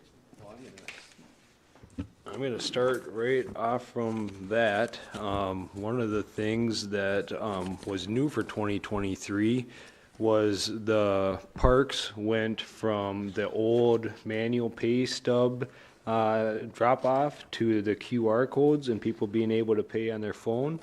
Got some interesting numbers for you. Last year, for the whole year, 2022, we took in $18,790 on the manual pay slips. And so far, this is year to date as of today, and that we've done 37,230. So it's almost exactly double the amount of people buying park passes since we've implemented the QR code. And then, yeah. How much of that do you think is affected just by making it easier? Do you think people are just more likely to be like, yeah, I'll stop and pay because it's easy and I don't have to worry about filling out a slip. Oh, I don't have a pen, whatever. Right. Yep, a lot of it. Yep, because everybody's got their phones on them nowadays. And then that also saves us in staff time too, because now we don't have to go and collect those and that and manually open them and everything. So it's all done for us. At last week's work session for the CDC, the committee had brought up a hunting sign on one of our county properties that was an anti-hunting or a prohibited sign. Our park staff did find that sign and did remove it. So I believe that should be completely cleaned up. Our parks are all winterized and ready for snow. So our staff has done a great job getting ready for that. The 2024 park passes are now on sale, and then we're promoting them with businesses and maybe try to get healthy or as a promo for their staff. The Glen Hills building, we've started some basic stuff. We're getting a utility locate. We've put out an RFB for the design work and architect work. We've been working with the highway department and they've been great. They've been supportive in helping us with the survey of the site.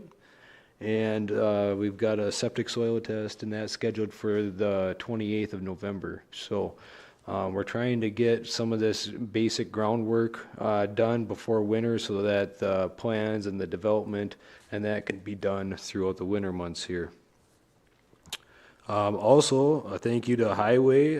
They started on Monday fixing the Troy Beach steps down there. And I know that they had to pour some concrete this week, which was awesome in that for the weather that we had. And I believe that they plan on wrapping it up in that on Tuesday, if not before. So, our Glen Hills Park staff, I gotta say, and the board here, we are now finalists again for the Reader's Choice of Baldwin for our park facility in Glen Hills. So we'll see if we win, but anyway, it's nice to be recognized. We had the WIS Corps, that'd be the Wisconsin Conservation Corp, out doing some trail work at Homestead Park in that this last week. And so they wrapped up, so they're done now as well. I just wanted to give you guys a heads up too on an easement proposal that will be going before the administration committee. And it's for Excel Energy at the Pine Lake Park. They've got a major, I think it's 115 kV transmission line, kind of going south of the parking lot area there. And then there's like a 67 kV line that goes to the south, and we've got kind of a funny looking triangle shaped property that goes to the south there. So what they're looking at doing is getting rid of that other smaller line that transects the whole property and then putting their line there right along the 115. And so they need a little extra easement width there. So they're looking for 50 feet basically from the water along our whole length of property. That would be through eminent domain, roughly about $2,000 would be the compensation for the county. So I just wanted to give you guys a heads up in case you've seen that go into administration. Is that going to affect the boat launch? No, no, and that, so the actual easement area doesn't go up into our parking lot area farther, it's on the south side, so. Yep. In the zoning world and that, we posted for the new land use technician 2 position. So that is out there. One thing I would like to say in that, feeling pretty good as far as having enough staff credentialed. Right now, including myself and that, we've got 4 certified soil testers in our office and 5 pulse inspectors, so the capacity is very well there. Permits are slowing down, of course, because it's towards the end of the year, and then with that, I can jump in afterwards to our new zoning enforcement policy. Land and water, the citizen groundwater test that were sent out, we had a really good response. We got 173 out of the 178 tests back. The reason for the 5 is people moved and didn't tell the new owners, or we actually had some in that where the building was tore down, and and then the well was abandoned. So the land and water tree sale began on November 1st. And this number is as of Monday, but they already had 42,000 in sales. So they've already had to contact our supplier and that to get more trees. Some of the trees are a little more expensive this year, especially the fruit trees and stuff, but they also upgraded quality too. So land and water has also had a record year for cover crops in 2 watersheds. There's been 754 acres planted in the Willow, and there's been 1,936 acres confirmed in the dry run. So hats off to those folks in that. I mean, they got almost 2,700 acres of cover crops in the county, so it's very good. They've also been overseeing 2 waterways in that, so those have been put in since the crops have come off and finished. And then there's going to be the poster and speaking contest early in 2024. So I'm going to jump into Brett Boudreau's world and that with our planning side of it. Of course, you guys know the comp plan's going on. And that as far as documents and that, our property listing staff is almost caught up, basically a week and a half behind is all. So when the deeds on that, it has a document come in, within a week and a half, it's all updated in the tax roll. So that's about as fast as you can get on them. So still averaging probably 20 documents a day, give or take. Some days are higher, some days are less. So they're doing a great job. And one big change that they've been also navigating in property listing is assessment of personal property. So I don't know if you guys have seen this at the state level, but there was a law change where personal property is no longer allowed to be assessed separately from real property. So like manufactured homes are all used, the airport at New Richmond, for example, and that right now, or in the past, if you had a hangar there, you were assessed on that hangar as personal property. And now the state says you can't do that anymore. So the assessor has to put those appraisals on the property itself and that. So there's going to be some, maybe some grief or some blowback in that, because in that case, there's, hundreds of hangars out there, and they're going to have to find the value and then pass on that cost. I'm assuming, that's up to the city, but whereas before, everything was just handled and that individually, so. That's part of the state budget exempted or got rid of the personal property tax. So businesses who have personal property tax on all their furniture and equipment and stuff, that's all going away.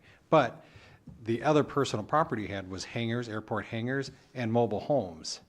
And so those properties should still pay a tax. And so that's how they've solved that, is they have to attach the personal property to the piece of land in order for that tax to still get picked up.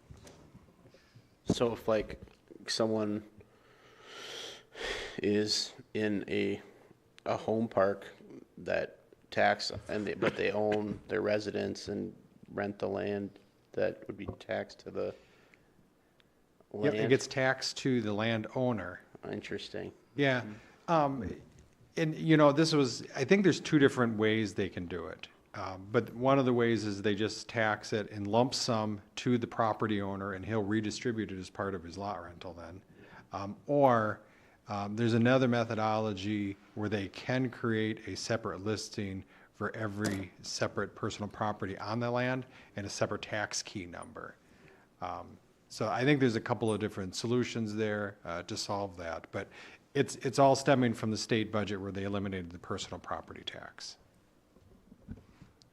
Question on that, what about, for instance, like when it's a municipally owned airport where all the hangars are there and they're tax exempt to begin with, how is that going to work for the people that own these hangars? They're going to create a tax identification number for each of those. So just because the property is exempt doesn't mean it doesn't have a tax identification number. It just generates a zero bill. So now it's going to have a personal owned hangar attached to the property. It'll be, 100075A or B or something, however they'll end up doing it. But that's what we're trying to do, is to catch those personal properties that would still be taxable. Okay, and then also in that, just going forward for like our public hearings and that, when we get public comments and that, we'll try to send those out to you via email ahead of the meeting, and that at least that between 10 and noon probably on the day before the meeting. So that's kind of a new thing in that, I think. And then I would just like to update you guys. I did attend the St. Croix County Bike and Ped Coalition meeting on Tuesday night, and that for the county.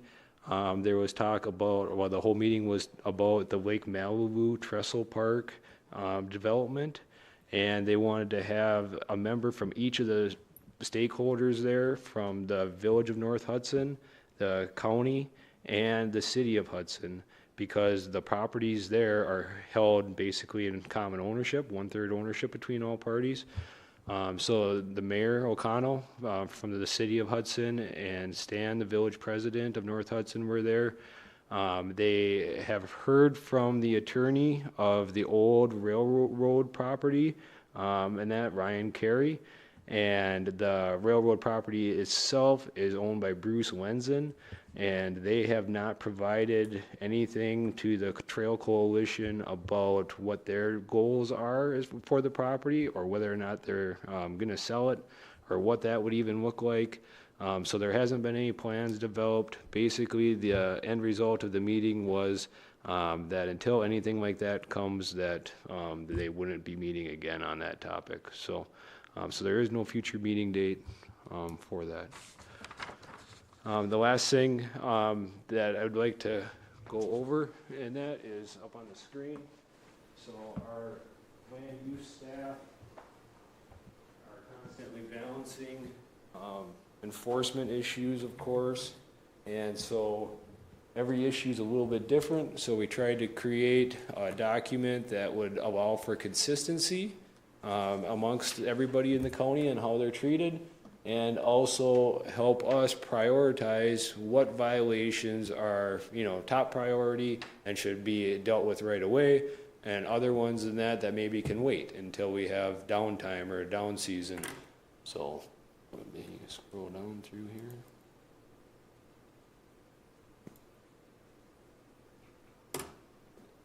So this policy, I want to point out, does not take away the staff's ability from being able to issue citations or any cease and desist orders if something's going on right there. But basically it's got our general purpose and what our outcome is, or that we're trying to protect public health. And I want to make sure it's clear in that we will follow up on all violations and all complaints. So this is not a document to try to weed them out, if you will. It's just to take and help us pursue enforcement.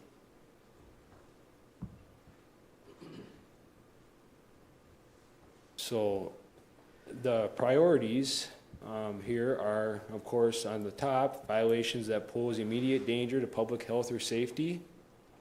And then violations related to development projects that are in the construction phase. So like we have an impact to stop an issue from becoming a bigger issue.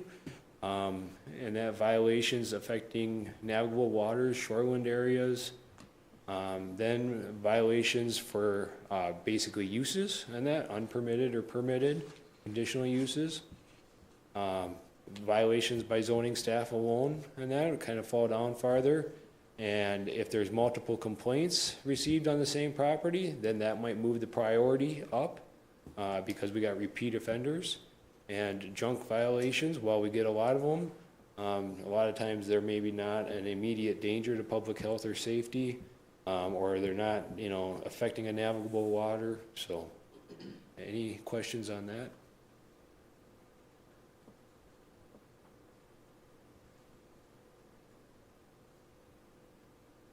So here's another one, and that goes through our priority list. And if you have more than one of these going on, it's going to move it up farther in that priority list. So if they're a deliberate violation, you know, that's probably going to be something that we need to address sooner than later. If it's causing any harm to individuals or the county as a whole, and if there's an economic benefit being gained by having the violation, so maybe operating a unpermitted use would make this a more priority violation. Size or extent, and that if it is uncorrected for any period of time, what's going to be the result? Again, if it's a repeat offender, community interest, public interest, and that if there's any effect on the public, and then if the violation is, you know, clearly seen by the public.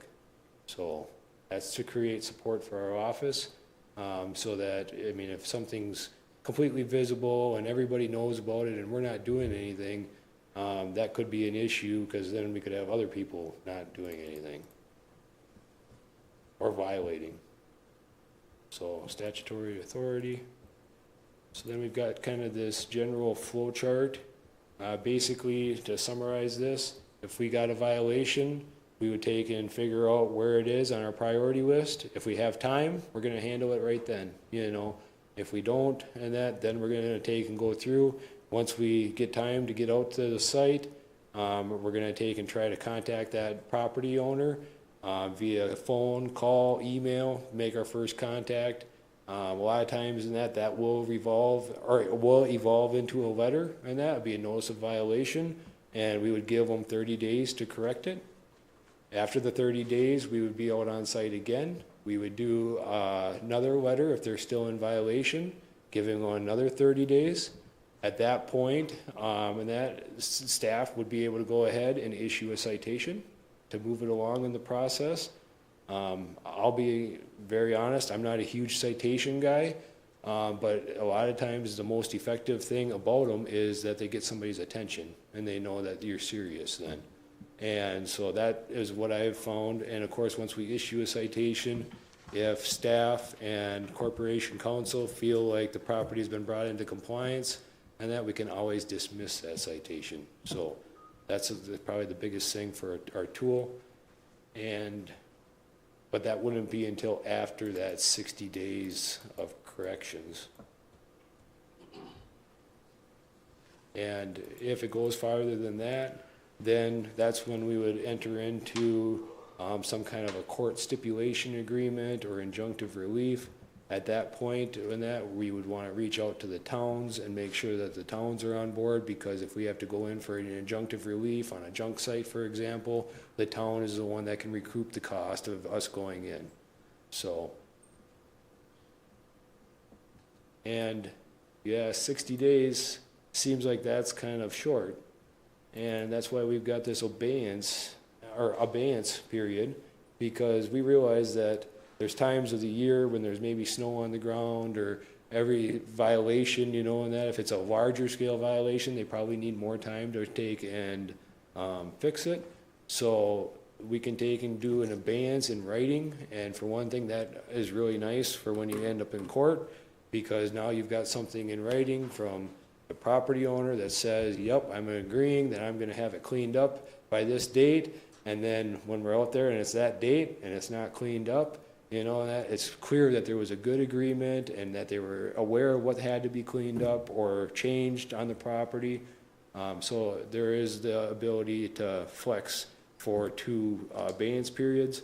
And again, and that there is flexibility built into this policy, so that if our land use administrator or his staff and that feel like they have a special circumstance or something that would allow for more time, we could do that. So, and I wanted to take and have this so you guys kind of knew, and that of course, if you got any suggestions or comments, I'm more than happy to try to incorporate them. But if nothing else, you guys know kind of what our internal policy is on how these things are going to be handled in case you get repeat callers saying, hey, they're not doing anything, what are they doing, you know, to help you. Any questions? Of course. I can see the process and how that would be functional for some of the junk and some of those types of things for the 30, and then potential abeyance.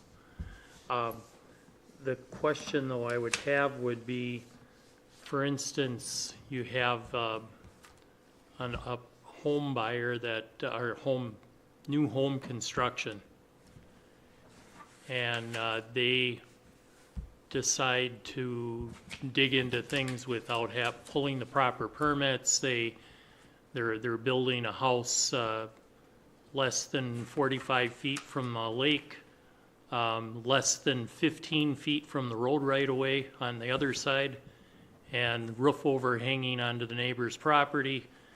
And they're given a red tag from the building inspector up front. They've not pulled any land use permits or anything else. They've just went ahead, and their legal advice was, well, go ahead and ask for forgiveness. This particular matter ended up where the county did have to react and tear the property down. But when we're looking at the periods out, would we want to look at that a little bit differently for some different types of circumstances for timelines and reaction? Yep. Right, exactly. And so that's why we have it here that, you know, staff can still issue a cease and desist order and they can issue a stop work order on the project. And then if we look at our priorities, when we can take and so one of our number 2 priority on that, besides the immediate public health, is violations related to development projects that are in the construction phase, construction of non-permitted structures, so that's a high priority so that we can stop it before it becomes a bigger violation and more costly. And then also down here we've got it again, so place. So maybe not. So, but that it does not take away staff's authority in that to issue a stop work order, cease and desist. And I have worked with Mike Wozniak, our land use administrator, and his staff. They've all seen this. This isn't something like I'm trying to put it behind them and that, and they provided some input as well.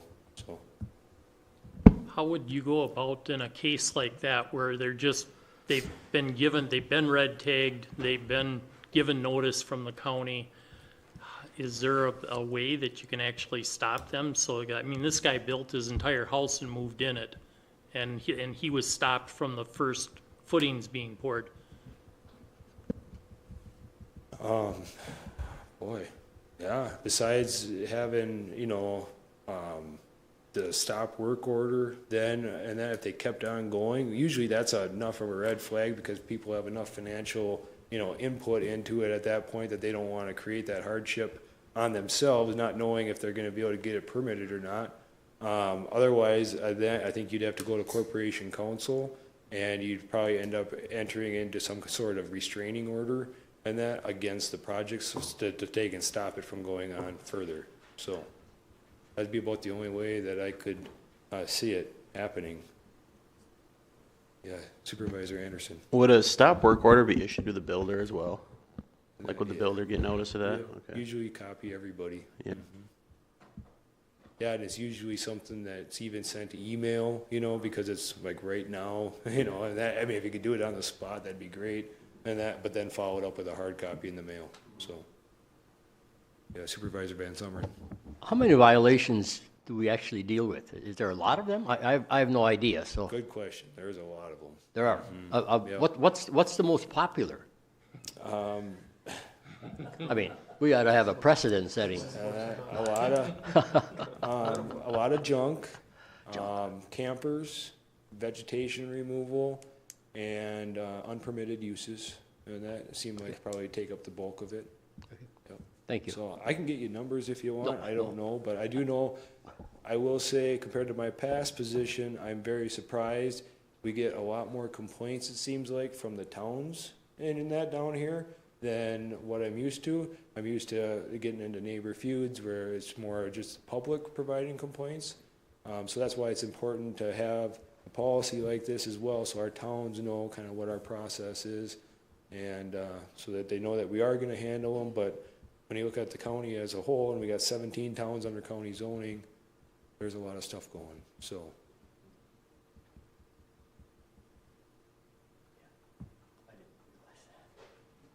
Anything else? Okay, thank you. I just want to say thanks for putting all that together and writing it down. And I think if we can, as you move around, you mentioned that you were going to be in and out to the towns, and I think getting them that information so that they kind of see the format would be a good step towards building a relation with them so they understand how the process is and how that the reaction will be for the future. Yeah, I mean, we definitely want to have the towns, submitting the complaints and that they hear. So that's not a bad thing, and that it builds that relationship. So, and we're, almost like we're hired by the towns to administer their zoning, and so we collect the permit fees on the one side in exchange for the administration on the enforcement on the backside. So.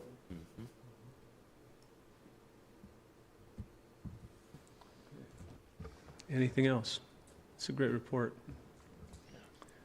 All right, moving on. Announcements, correspondence. Everything, Jason?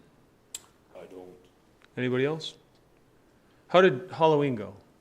Halloween at Homestead went well, and that it was pretty cold that day, but we still had between 350 and 400 people attend. The park never got completely full. We had it set up so that we had a shuttle coming from the loop trail and that over there. There was only 2 people that took that shuttle, so that was kind of a bummer. But overall, the flow was very smooth. Because it was cold, a lot of people weren't hanging around a long time. They would go and walk the book trail and that, maybe go for a hay ride, and then they left. And that, so the park never got overly crowded. I was driving one of the hay wagon rides, and that I did 7 trips, and I think the other one did 8. So we had like 15 different groups of hayride attendees. So yeah, well received. It was an awful night, so really that's very busy. Thanks. Yeah, the DNR game warden came out there with a boat. We had, I should owe St. Joe Fire Department a thank you because they had some responders there and one of their trucks on site. Our sheriff's department here at the county also had a sheriff there on site. There was also a group set up in that to honor Katie Lysing and that, our sheriff. And so I think they had a pretty good turnout, so went very well. And we had a lot of volunteers in that I'd like to thank because it takes a lot of staff in that to man out everything and all the booth and JR and his team. So, yeah. It's a great event. So request for future agenda items. What do we have? Anybody? Welcome to send emails and call. I mean, I'll state it just because, but the loop trail discussion next month. Oh, Yeah. yeah, of course. I figured, but Yeah, it has to continue. What was that? Sorry. I think the motion was, yeah. Oh, okay. Yeah, the bike trail, yeah. Okay. Right. Anything else? We can always call and ask for agenda items. Call Jason, call me, whatever. The date of the next meeting, I have down 12/14 work session. Do we say we were going to combine those, or are we going to have 12/14 for the work session? No, that was the consensus in that at the last meeting last week, I believe. So is that, it'll be 12/21 then. no, and that 12/14. 12/14 combined. Yep, and that, so it's going to move up a week and that, and we're going to combine the work 12/14 for the whole session shebang. and the The big CDC. enchilada. And we've got 2 chapters, economic development and housing, and that'll be on that meeting. But otherwise, I'm going to try to keep the agenda light. Right. And that Chris Poston with recycling was going to come and do a presentation, but she had a surgery on her knee. And so I'm not sure if she's going to be attending, and so it might pay to just bump that back a month too, since we've already got the economic development and housing chapters that we're going to be going through. So if you're okay with that, I'll bump that back to Leave that to January. your discretion. So, We can talk about that later. Yep. Okay, so that's the date of the next meeting is 12/14, and with that, I adjourn. Thank you very much. Have a nice evening. Have a great Thanksgiving, and safe hunting.